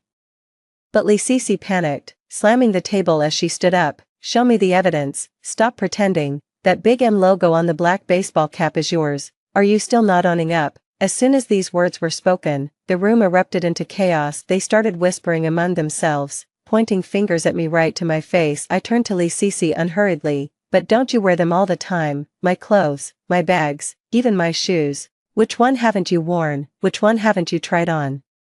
You're talking nonsense. Lee was completely panicked. He rushed over and was about to lay his hands on me. Stop lying and confusing everyone. We stopped sharing the apartment long ago. Why would I wear yarn? For a moment, everyone was waiting for me to speak, but I did move. It's not like I can say I was in such a hurry moving that I can't even remember which one I left behind. The atmosphere was frozen solid. Suddenly, the front desk rushed in, saying that the supermarket downstairs called and said Xiaoya needed to top up her card to cover the shortfall. The gift card has been overcharged. The clerk remembered and immediately called Xiaoya, but when she didn't answer, they called the front desk instead. But Xiaoya said she hasn't bought anything recently. Request to check the surveillance footage. You wouldn't know it until you see it, and once you do, so the person who's been stealing gift cards from the company lately is really Lee She deliberately chose spots blind to the company's surveillance cameras to swap her coworkers' gift cards, using the card sleeves as cover, then went downstairs to swipe them before slipping them back. You never know until you calculate it,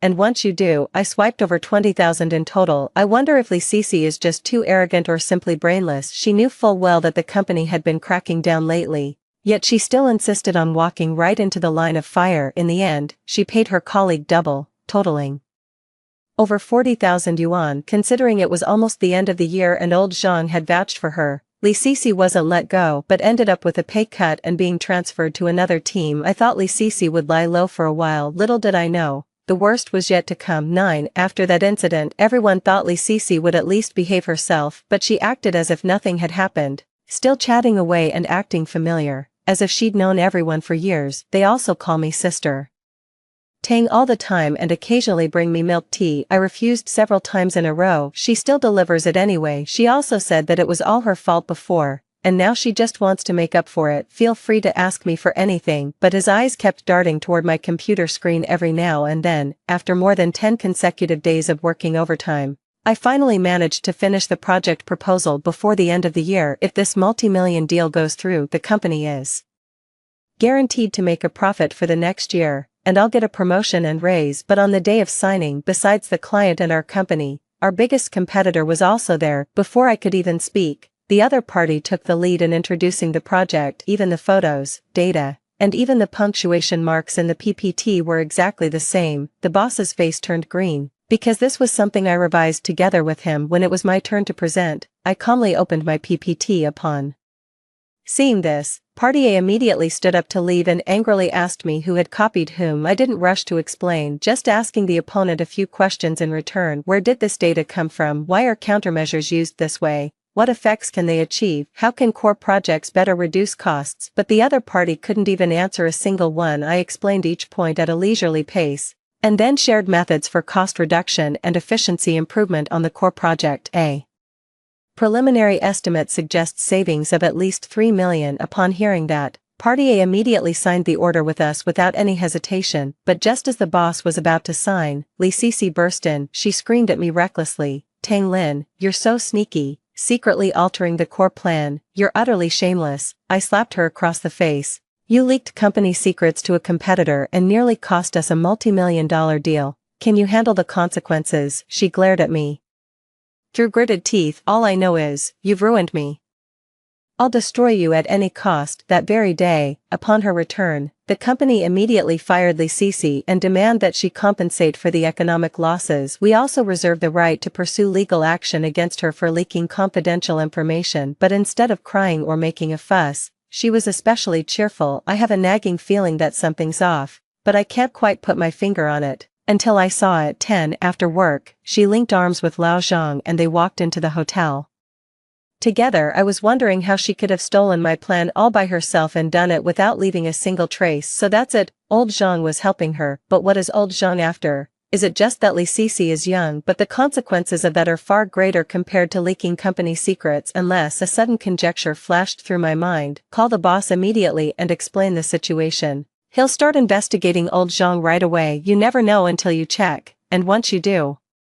So it turns out that old Zhang is a distant relative of the competitor's boss. Originally, after this deal was done, the other party promised Lao Zhang a direct promotion to a position second only to the boss. Li Sisi was directly promoted to executive assistant. Although it didn't work out, word has it that the two still received a payment of 200,000. No wonder Li Sisi wasn't afraid. She had money in hand. It just so happens that the company is negotiating Li Sisi's compensation. What a coincidence.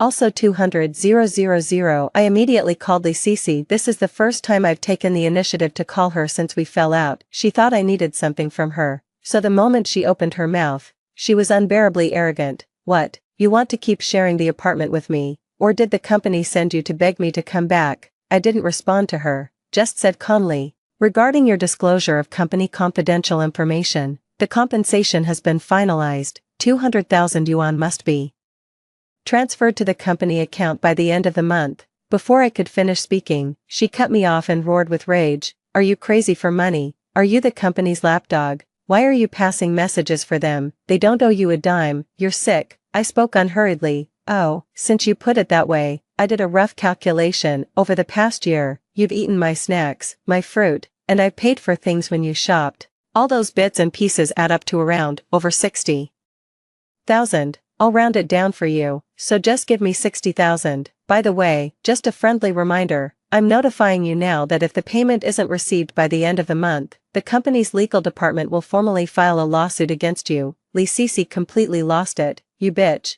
don't think I don't know. You've been working so hard for the company, but you've been sleeping with the boss all along. No wonder you got promoted so fast. You slept your way to the top. Let me tell you, if you want money, you'll have to take my life first. When you say sleeping, are you talking about you and old Jean? The other party shut up instantly. The next second, I hung up the phone amidst her screams, blocking out her foul language. The company acted swiftly, issuing a statement overnight and firing Lao Zhang. Just mention that it harms the company's interests and leaks confidential information. Leave out everything else. Lee Cece harasses me every day using different numbers. At first, she was aggressive and made threats. Later, she asked if I could take a little less. She cried, saying she had just finished paying off the company's debts and really didn't have any extra money to give me. They also said old Zhang ran off with the money, and she didn't get a single cent of the 100,000 that was supposed to be her share. But what does that have to do with me? Seeing that I wasn't buying any of it, she could no longer keep up the act. Wait, are you insane? I used to eat all your snacks, all your fruit, and you paid for everything I bought, even when I was late for work and got my pay docked. You sent me red packets to cover it, not to mention the utility bills. You never asked for a single cent back, and now you're saying you want it all. Were you just faking it the whole time? And here I was, putting in a good word for you in front of everyone. Were you just using me to play the good guy? And now you're cutting me loose. How disgusting are you? I sneered. Well then, go tell that to the police. The call hadn't even ended before 60,000 was instantly credited to the account. Lee Cece's expression changed instantly. You bitch, and I thought you were my friend. This grudge is set in stone today. Just you wait. I was just about to hang up when I heard Lao Zhang's voice on the other end. Transfer the remaining 500,000 into my account. In a few days, I'll be able to win it back. Did you take out an online loan? I just asked casually.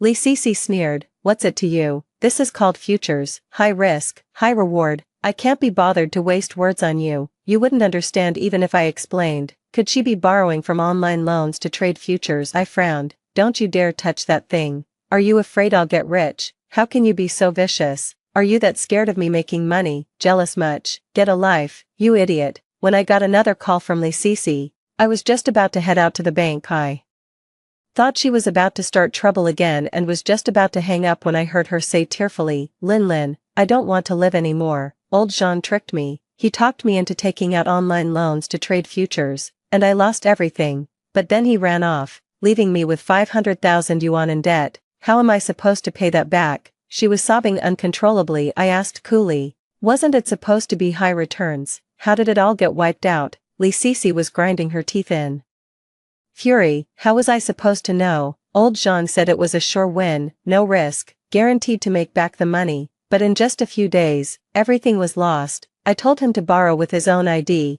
and he agreed readily enough, but the next day he was gone. What are you trying to say? Lin, I know I was wrong. Now I finally realize who truly cares about me. Before I leave, can I see you one last time? I've been crying every day, my eyes are almost worn out, everything looks blurry. I refused on the spot. Better not, there's no need. Do you not care even if I die? I just want to see you one last time. I'm hanging up. As soon as I withdrew the money and stepped out of the bank, I saw Lee Cece standing not far away. She walked over, her eyes indeed swollen terribly. I just want to treat you to a meal. After all, we've been living together for over a year, and we're both colleagues and roommates. Before I could say anything, she held up her phone and called me over. Lin, can you take a look at these numbers on the bank card for me? My eyes have been so blurry lately, I can't make them out at all. I walked over and was about to speak. It suddenly reminded me of an anti-fraud video I just came across online yesterday. All you have to do is read a few numbers into their phone, and it will automatically create a model based on your voice and facial biometrics, instantly cracking your ID card and bank card passwords, and then transferring out all your money. I was so terrified that I broke out in a cold sweat and immediately turned around and ran, but after just a few steps, Lao Zhang was already waiting at the corner like a sitting duck, my hands trembling. I immediately called the police. It turned out they had already committed several crimes using this method. The amount of fraud is enormous. With my assistance, soon, the two were arrested by the police. At first, Lee Cece flatly denied it, even claiming that she was also a victim, but Justice has long arms. On that note, I sincerely suggest to all the ladies some things are truly off limits. For example, stock trading. For example, futures. Some people are truly not worth befriending. For instance, if we become colleagues as a last resort, let's stop being roommates. Story 2. 3 days before the wedding, someone had poisoned me fatally. In an instant, I lost my sight. My fiancé rushed me to the hospital in a hurry. After 2 days and 2 nights of emergency treatment, I was lucky enough to survive. As soon as I regained consciousness, I heard a familiar voice. Do as I say, remove her corneas and ovaries. I will take full responsibility for the rest of her life. But Alan, the toxins have already been cleared. You just want to have a wedding with Rose. Why do you really have to ruin her? Alan said coldly. I promised Rose that I would bring our son, Dan, home to recognize his ancestors. Only when she is blind and loses her fertility can she accept Dan. And Rose can truly be at ease. A sharp pain shot through my chest, and tears welled up from the corners of my eyes. It turned out that the love I thought I had was just a dream. Since that's the case, I don't want this empty joy anymore. Don't say any more. Just do as I tell you. The doctor felt pity but still tried to persuade him. Alan, the poison that Miss Lynn was poisoned with has caused great damage to her body. If we remove her corneas and ovaries in this situation, I'm afraid she will be half dead. What's more, the truth can't be hidden forever. Aren't you afraid that Miss Lynn will hate you when she finds out the truth? Alan gently stroked the gauze on my face, his eyes full of tenderness. No, it's her own fault for being too stubborn. She said that if she found out I was cheating, she would disappear forever. I just made a mistake that every man would make. I'm sorry for Rose and her son, but I don't want to lose her either. Only by pulling out all her claws will she not be able to hurt others. After my wedding with Rose is over, I will live a good life with Dan and her. After performing his show of affection, he looked up at the doctor, his eyes exuding an irresistible sense of oppression. I own this hospital. If you still want to keep your job, do as I say. The doctor wiped the cold sweat off his forehead vigorously. Yes, I just feel sorry for Miss Lynn. You two grew up together, and it's really a pity that she will become a disabled person.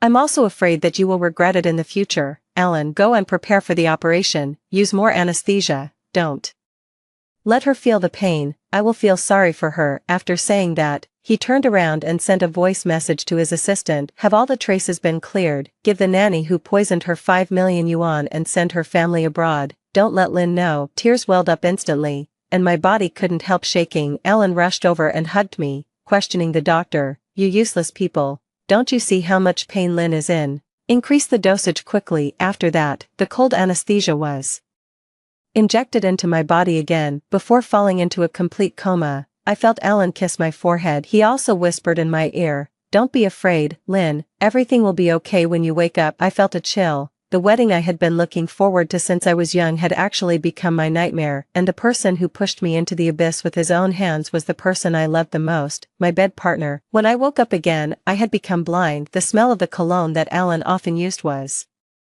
around me. Pretending not to know, I waved my hands in front of my eyes randomly. He grabbed my hand and asked with concern, Lynn, you're awake. How do you feel? The doctor said. The poison was too deep and it affected the optic nerve. But don't be afraid, even if you can't see, I will always be with you. Listening to his lies, I broke down and cried. I punched and kicked him while holding him, but he didn't say a word. After venting, I said calmly, you've taken care of me all night, go back and rest. I want to be alone. Alan felt even more terrible when he saw me like this. He held my hand tightly, and his stubble rubbed against my hand. What are you talking about? You're so weak. How can I leave you alone? I've already arranged things in the company. I'll stay with you these days. Just then, I heard a rush of footsteps. Alan, there's an urgent matter in the company that requires you to go back and deal with it. Alan's impatient voice sounded. What's so urgent that it has to be said now? Alan, it's Shu. Don't disturb Lynn. Let's talk outside. He quickly let go of my hand and followed his assistant outside to discuss in a low voice. After a while, he came back and explained, I'm sorry. This matter is really urgent. I have to go. I'll come and see you in the afternoon. Before I could reply, he gave me a heavy kiss on the forehead and left quickly. The nurse who came to change the dressing couldn't help scolding when she saw the empty ward. Where's your family member? You just had an operation and this is the time when you need someone to take care of you the most. How can he leave? Look at you. The infusion has finished and there's no one to call for a dressing change. The blood has even flowed back into the needle. Among the 5 patients who came out of the operating room today, your family member is the most unreliable at this time," another nurse said. "Sister, she's Alan's fiancée." Her voice was very low. "A woman came to look for Alan just now. I saw Alan hug her and go to the chairman's office on the 20th floor. What a scumbag." Shoo, I didn't answer. I just gave a bitter smile. When Alan came again in the afternoon, I smelled a strong fragrance of jasmine even before he walked in. I don't like jasmine, I only love neroli, and Alan always wears cologne, so he had gone to see the jasmine he was keeping outside. My heart sank again, and a pang of bitterness welled up. I didn't ask Alan about it, I just gently stroked my hand that was bruised because the dressing wasn't changed in time and the blood had flowed back. But he didn't notice my abnormality at all. After a while, I heard Alan open a box, pour some soup, stir it with a spoon, blow on it, and then feed it to me. "Be good, Lynn, drink more soup. The doctor said you can't eat after the operation, but you can drink soup to replenish your energy. Drink some, get better soon." I obediently took a sip of the soup. It seemed to be pork rib soup. My favorite is pork rib soup with lotus root. Over the years, Alan has known all my preferences like the back of his hand, and no one can fault him for that. Even my girlfriends envied me for finding such an infatuated man. I drank the hot soup mouthful by mouthful, recalling every bit of our time together. "Alan, when did everything change?" Just then, I felt my body getting hot and itchy, and I couldn't help scratching. Unexpectedly, the more I scratched, the itchier it became. My hands were sticky. I should have been bleeding. Alan was shocked and quickly pressed the bell to call for the doctor and nurse. "What's going on? Lynn has a lot of red spots on her body. Did you use some medicine that caused her to be allergic?" Then I heard a group of people's footsteps. It seemed that there were a lot of people crowded around my bed, chattering nonstop. "Alan, all the drugs were tested for skin sensitivity before being injected. It's impossible to cause an allergy. Do you think there's some misunderstanding?" Alan's voice rose an octave. "A misunderstanding? Look at how serious the red rashes on Lynn's body are." Just then, a female voice sounded. It was the nurse just now. "Alan, what kind of soup did you just feed Miss Lynn?" "Pork rib soup with Chinese yam and radish." "Why, is there a problem?" "Pork rib soup with Chinese yam and radish. It's not the pork rib soup with lotus root that I like, but I'm allergic to Chinese yam, and Alan knows that. When I was 16 years old, I accidentally ate Chinese yam and had an allergic reaction. It was Alan who took me to the hospital." Alan still wanted to make trouble with the nurse. "This soup was made by my family, there can't be a problem, right?" I said coldly. "I'm allergic to Chinese yam." Alan then realized what was going on. He grabbed my hand and slapped himself hard. "It's my fault, I actually forgot." "I'm sorry, Lynn." "Yes, you forgot. You've long forgotten. Our 12-year relationship has long since deteriorated, just like this bowl of soup. Things have changed and people are no longer the same." Alan went back to make soup for me again to atone for his fault. He said he would make pork rib soup with lotus root for me, this time with his own hands. After he left, I asked the nurse to help me find my girlfriend's phone number and called her. My girlfriend was shocked. After all, Alan and I grew up together. We were so close that we were like one person. She helped me come up with a plan and stood by me unconditionally. "Don't worry, I'll make arrangements for you. Since he betrayed you, he must pay the price." After planning everything, I completely lost my strength and wanted to fall asleep. Just then, the sound of rapid high-heeled shoes sounded. "Lynn, I'm here today to give you the final notice. You don't have to attend the wedding. The Allen family will never accept a disabled daughter-in-law. I advise you to withdraw voluntarily." Rose is the one who— "Mom, stop talking." It was Alan who chased after her. "Mom, I told you not to disturb Lynn. What are you doing here?" A strange female voice sounded, coquettishly. "Senior, don't blame Auntie, she cares about you. Why are you here too?" Alan's voice suddenly rose and then lowered. "I said you're not allowed to appear in front of Lynn. Don't you remember?" "Lynn, I'll send them out first. Don't move, just wait for me here. I'll be back soon." As a result, he never came back after leaving. Just then, the phone rang. The nurse thoughtfully set my phone to the blind mode, and it automatically answered when I put it to my ear. Soon I heard the ambiguous conversation between a man and a woman coming from the phone. "Alan, who do you love more, me or your Lynn?" "Of course it's you, you little vixen. I'd give my life to you. By the way, I made my favorite pork rib soup with Chinese yam for sister. Does she like it?"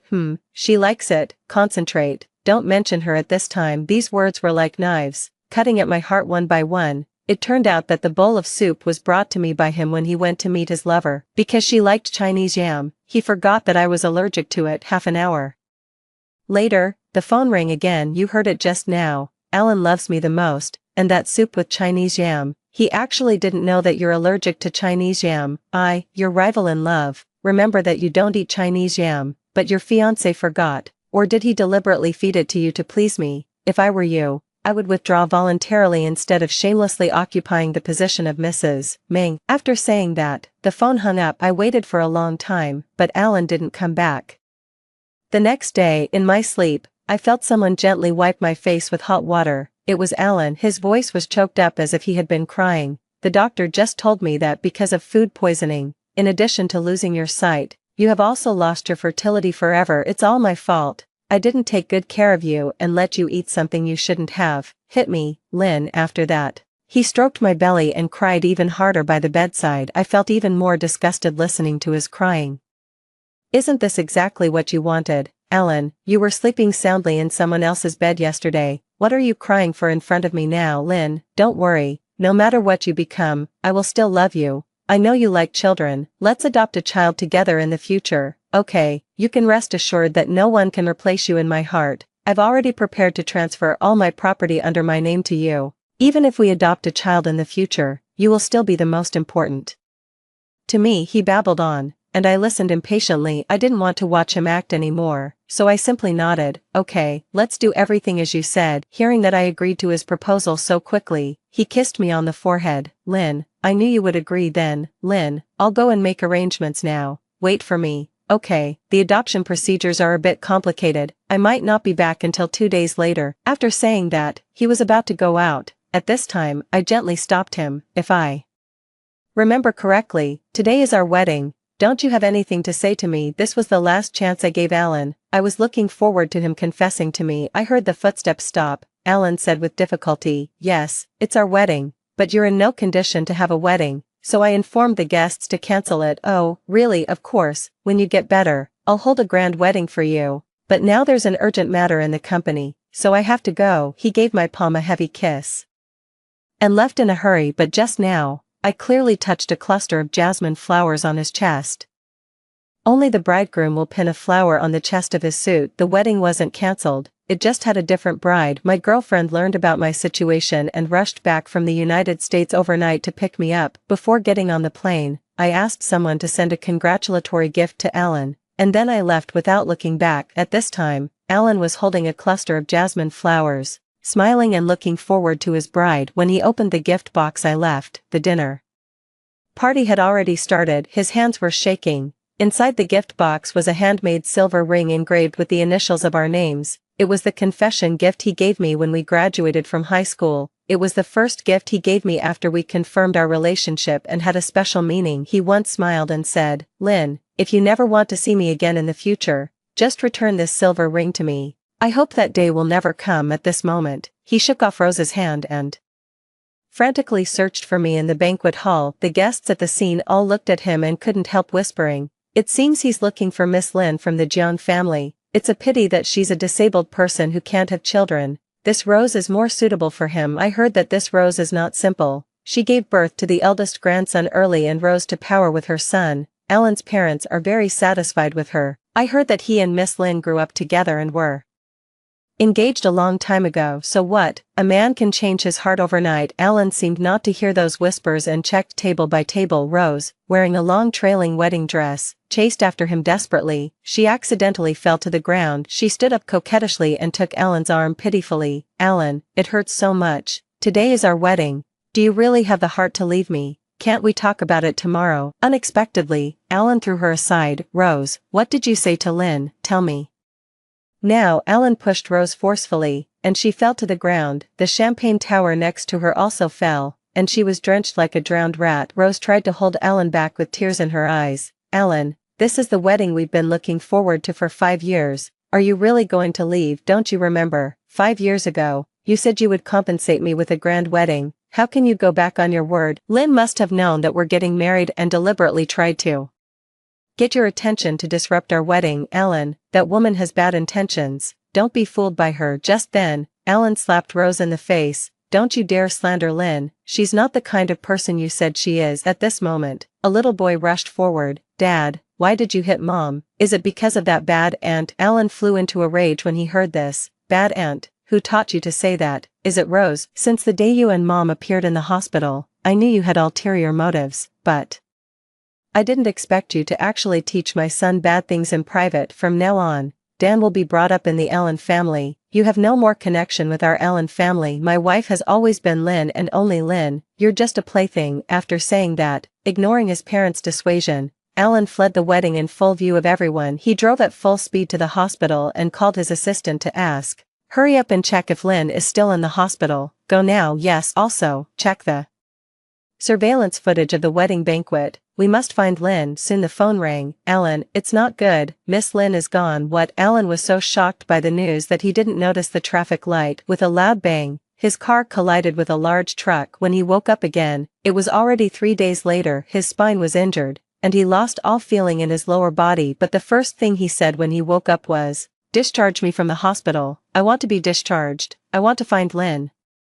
Check for me the nearest flight to the United States. Lynn must be angry with me and has gone back to the United States. I want to go and apologize." When the plane ticket was booked, he backed out at the last minute. He burst into tears like a child. "Doctor, can I still stand up? I can't go to see her like this. I must be able to stand up." "Doctor, do you think I really did something wrong? I just made a mistake that every man would make, who knew there would be a child left behind. The child is innocent. I couldn't just ignore him." Gradually, I fell into her trap and kept her as my mistress outside. I somehow promised to give her and her son a proper status. The doctor hesitated. "Well, I've always advised you to cherish the relationship you have with Miss Lynn, who grew up with you. What kind of innocent girl do you think Rose is? She's a gold digger who hangs out in nightclubs." "You didn't listen. You even followed her advice and poisoned Miss Lynn. Look at what you've done now. There's no turning back." Allen beat his disabled legs feebly. "Doctor, will there ever be a day when I can stand up again? I still want to go to the United States to find Lynn and beg for her forgiveness. How can I be worthy of her with my disabled legs? I poisoned her just because I didn't want to lose her.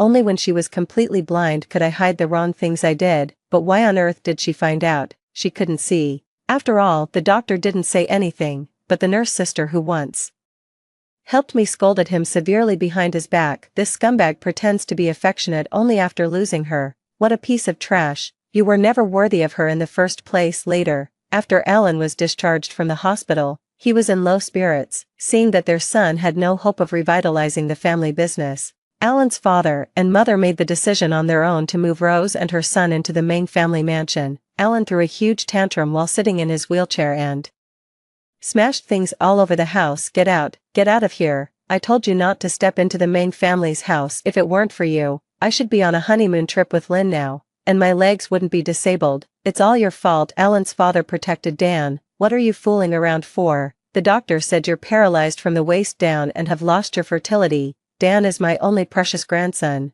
Since Rose is Dan's biological mother, she should move in to take care of him. As for you, I know you're in a bad mood because of your injury, so I won't argue with you. But if you keep acting like this, you'd better move out as soon as possible." Allen looked at Allen's father in disbelief. "Dad, you choose them over me." Allen's father didn't say anything, but Allen understood everything. Looking at his parents holding their grandson and protecting Rose, he suddenly understood. He couldn't help but burst into tears. "It turns out that the only person who truly loved me was Lynn, but I lost her. Everything is wrong. It's all wrong." Allen left the Meng family mansion in the heavy rain. He was so heartbroken that he firmly refused to take a car to shelter from the rain. He insisted on wheeling his wheelchair step by step to the wedding house that he and I used to live in. The rain and tears streamed down his face. He called my name over and over again in the rain. "Lynn, Lynn, I love you. Lynn, I miss you." But separated by the Pacific Ocean, I would never hear his cries. When he returned to the wedding house, he saw that everything in the house was prepared by me, from the decoration style to the furniture arrangement, and then to the four-season clothes filled in the wardrobe. I carefully selected and organized each item, and that's how this warm home came to be. Allen took out our couple photo album and flipped through it page by page. There were photos of us watching the golden sun shining on the snow-capped mountains, hiking in Nepal, and paying homage at the Potala Palace. The tropical rainforests, the Gobi Desert, and the continuous mountains had all witnessed our footprints. I still remember when the first ray of golden sunlight on the snow-capped mountain shone on our closely snuggled faces. He once said to me affectionately, "Lynn, they all say that seeing the golden sun on the snow-capped mountains brings good luck.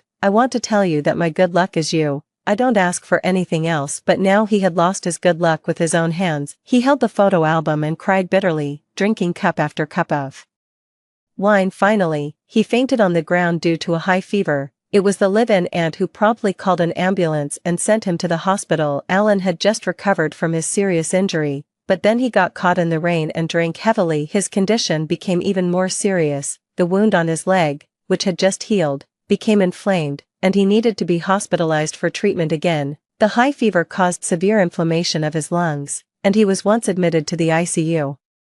Several critical condition notices were issued. Alan's father and mother, Alan, who had fallen out with Alan, both came to take care of him, but he kept calling my name. Lynn, Lynn, please don't leave, I was wrong, give me another chance, can we start over? Lynn, Lynn, Lynn. Father Alan and mother Alan had no choice but to play videos about me again and again in an attempt to arouse his will to live. Finally, a miracle happened. A week later, Alan finally woke up, but there was no longer his Lynn here.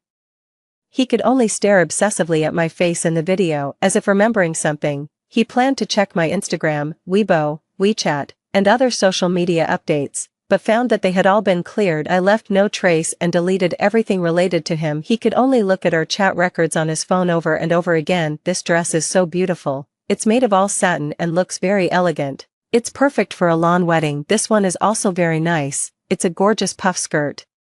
Very princess-like. Oh, after looking at so many, I still prefer the Chinese style. A song-style wedding would be great. It's a unique romance for Chinese people. Okay, let's decide on a song-style wedding, shall we? Also, all the flowers at the wedding should be neroli. You know that neroli is my favorite flower. Oh, right. We also need a traditional Chinese band. I don't want Western music. It would be so much fun to have Swona music at the wedding. Alan looked at these once sweet words and cursed himself in his heart. Alan, Alan, do you know what you've missed? At that time, Lynn had you in her heart and eyes and was looking forward to your wedding with great anticipation. But what about you? You just wanted to be perfunctory. After all, you knew that this wedding was never going to happen. You had already decided from the beginning that this wedding was for Rose. Alan, you were really blinded by greed. How could you let down such a good girl like Lynn? He stroked the silver ring that he kept close to his chest. Lynn, what kind of mood were you in when you came to my wedding with Rose? What did you hear? Tears wet the pillow. More than a month after that wedding, Alan finally summoned the courage to watch the surveillance footage of the wedding. He saw Jesse pushing me from the hospital to the banquet hall. We both wore sunglasses and masks, so we weren't recognized. When Jesse saw the big wedding poster of him and Rose, she couldn't help but curse, that scumbag Alan. At that time, I frowned and touched Jesse's hand. What's wrong? Why are you so angry? What does this poster say? Today should clearly be your wedding. Alan shed tears when he saw this scene. That's right. From the very beginning, the poster had Rose's name on it. This wedding had never belonged to him and me. Alan continued to watch and found that I paused for a moment when entering the banquet hall. Alan noticed that there was a pot of jasmine flowers placed at the entrance of the banquet hall. Alan thought to himself that Lynn must have smelled the fragrance of the jasmine flowers. She had long said that neroli should be used for the wedding. But for Rose, I had overturned all the wedding plans that Lynn had set. After a while, the symphony started, and a bitter smile appeared on my lips in the video. Alan remembered that Lynn had said she wanted a Chinese-style wedding with a traditional Chinese band, and a trace of bitterness welled up in his heart. Why was he so obsessed back then that he had to give Rose a wedding? He clearly loved Lynn the most, and she didn't ask for much. Neroli, traditional Chinese music, a phoenix coronet and wedding gown. Couldn't he afford to give her these things? What hurt Alan the most was that in the video, when he stood on the stage and confessed his love to Rose, Alan only loves Rose in this life. At that moment, I was in the audience, listening to all this with tears in my eyes, becoming a witness to their wedding and the son that Alan had been desperately hiding. I also saw him before leaving. When I was about to leave, a ball kicked onto my foot, and a timid boy's voice sounded, "Auntie, my ball hit your foot." I groped for the ball and handed it to him. I asked him, "Auntie can't see, who are you? Are you the little flower boy today?" "No, let me tell you secretly, I'm here to attend my mom and dad's wedding today." My hand couldn't help shaking. "You're Alan's child. How old are you?" "I'm 3 years old and already in kindergarten." I fumbled for a box and gave it to the child. "This is a wedding gift I prepared for your parents. Can you give it to them for me?" "Okay." After saying that, I turned and left. At this time, Alan's mother's voice came,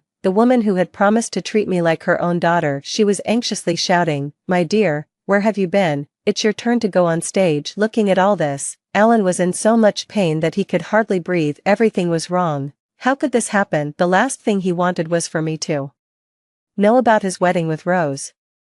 And the thing he most wanted to hide was the existence of his child. Unfortunately, despite all his scheming, he hadn't been able to hide anything. Alan was in so much pain that he couldn't breathe. He cut his arm with a small knife again and again. Only when he saw the blood flowing out could the sense of guilt in his heart be slightly alleviated. 1 cut, 2 cuts, 3 cuts. When the nurse found out, Alan had already fainted due to excessive blood loss. When he woke up again, Father Alan and Mother Alan gave Alan an ultimatum. "The Alan family doesn't need a useless person like you as the head of the family. We've decided to train Dan as the successor." Hearing this, Alan finally woke up from his stupor. Rose and her son were the main culprits. He couldn't let them get away with it, so he actively received treatment and returned to the board of directors. 3 years later, he became the largest shareholder of the corporation. He drove Rose and her son to Africa. "You two leave. I never want to see you again. You know I'm crazy. If you don't listen to me, I don't know what I'll do. Anyway, you still owe Lynn a pair of corneas." Rose was so scared that she trembled. Dan kept pulling at Alan's pants leg. "Dad, don't you want me anymore? Dad, you said you loved me the most in the world. I don't want to go to Africa. I like it here. Please, Dad." "Is it because of that bad woman? I want to kill her." Alan slapped him. "You little brat, I won't allow you to talk about her like that from now on. I'm not your father. Get out of here now." Dan cried his heart out. Rose held the child and looked back every few steps, but she couldn't arouse Alan's sympathy at all. Rose knew that she and her son had no chance left. At the same time, I had already moved to New Zealand with my family, because New Zealand has a vast land and a sparse population and excellent air quality. It's more suitable for me to heal my wounds. In fact, when I went back to the United States for a checkup, I found out that the doctor had shown mercy during the operation and didn't actually remove my corneas and ovaries. He performed a blood detoxification treatment on me. The reason I couldn't see was that there was still a little residual poison in my eyes, which needed time to be metabolized. I only discovered all this after having a full-body checkup in the United States, and the nurse who stood up for me was the doctor's wife. We exchanged contact information. She was half responsible for Jesse and me successfully escaping from the hospital. I once experienced the greatest malice from someone close to me, but at the same time, I received the greatest kindness from a stranger. Now I no longer feel sorry for myself. Everything in the past is like passing clouds. After regaining my eyesight, I invested and opened a gallery. I also started to create my own paintings with a starlight theme. 3 years later, I returned to New York for the first time to hold my own art exhibition. The flashlights shone on my face, and I answered various questions from the reporters in an orderly manner. When the art exhibition ended, I found that there was a person leaning on a crutch outside the door who refused to leave for a long time. Out of kindness, I wanted to help him, but when he saw me approaching, he quickly turned around and walked away. However, due to his inconvenience with his legs, I caught up with him soon. When he turned around, I was shocked to find that it was Alan. Now he looked thin, with sunken cheeks,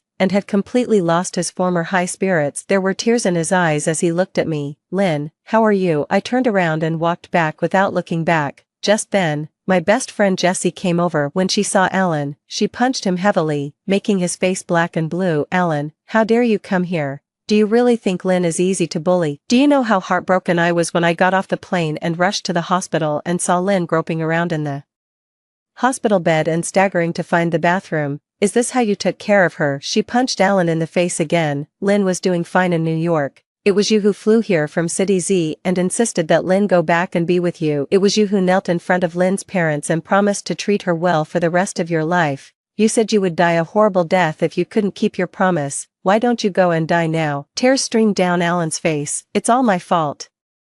You can hit me." Jessie stopped her fist and looked straight at Alan. "I advise you to check carefully whether your precious son is really your own. Your Rose used to be an escort in the Chinese community in New York, trying to catch a rich husband, but no one fell for her tricks, so she went back to China and pretended to be an innocent girl. You weren't the only one of her clients." Hearing Jessie's words, Alan stood up shakily. "Don't worry, I will definitely find out the truth." Then he looked at me again. That glance was full of deep affection and a bit of determination. "Lynn, can you trust me one last time? This time, I will definitely keep my promise and never appear in front of you again." After saying that, he left resolutely. For some reason, I felt a trace of unease in my heart. 3 months later, I received the news of Alan's death. He died in an extremely heroic way, jumping off the wedding house that we used to live in. At the scene, there was only a will of inheritance and a love letter, both of which were for me. My beloved Lynn, I am willing to use my life to declare my love for you again. Please forgive my mistakes. It was said that he found out that Dan's paternity test report was forged. After sending his assistant to distract Dan, he killed Rose with his own hands and cruelly blinded her. After doing all this, he calmly returned to China and jumped off. Since that's the case, I don't want this empty joy anymore. His assistant also gave me a USB drive, Alan said. This is the last thing he owed you. Now I'm returning it to you. I hope everything goes well for you in the future and you won't meet a scoundrel like him again. I opened the USB drive, and there was only one video in it, which was a wedding scene with no guests. The big poster said Alan and Lynn. I shed a tear when I saw all this, quickly wiped it away, and deleted the video. I said softly, Alan, I won't see you in this life. And I won't see you in the next life either.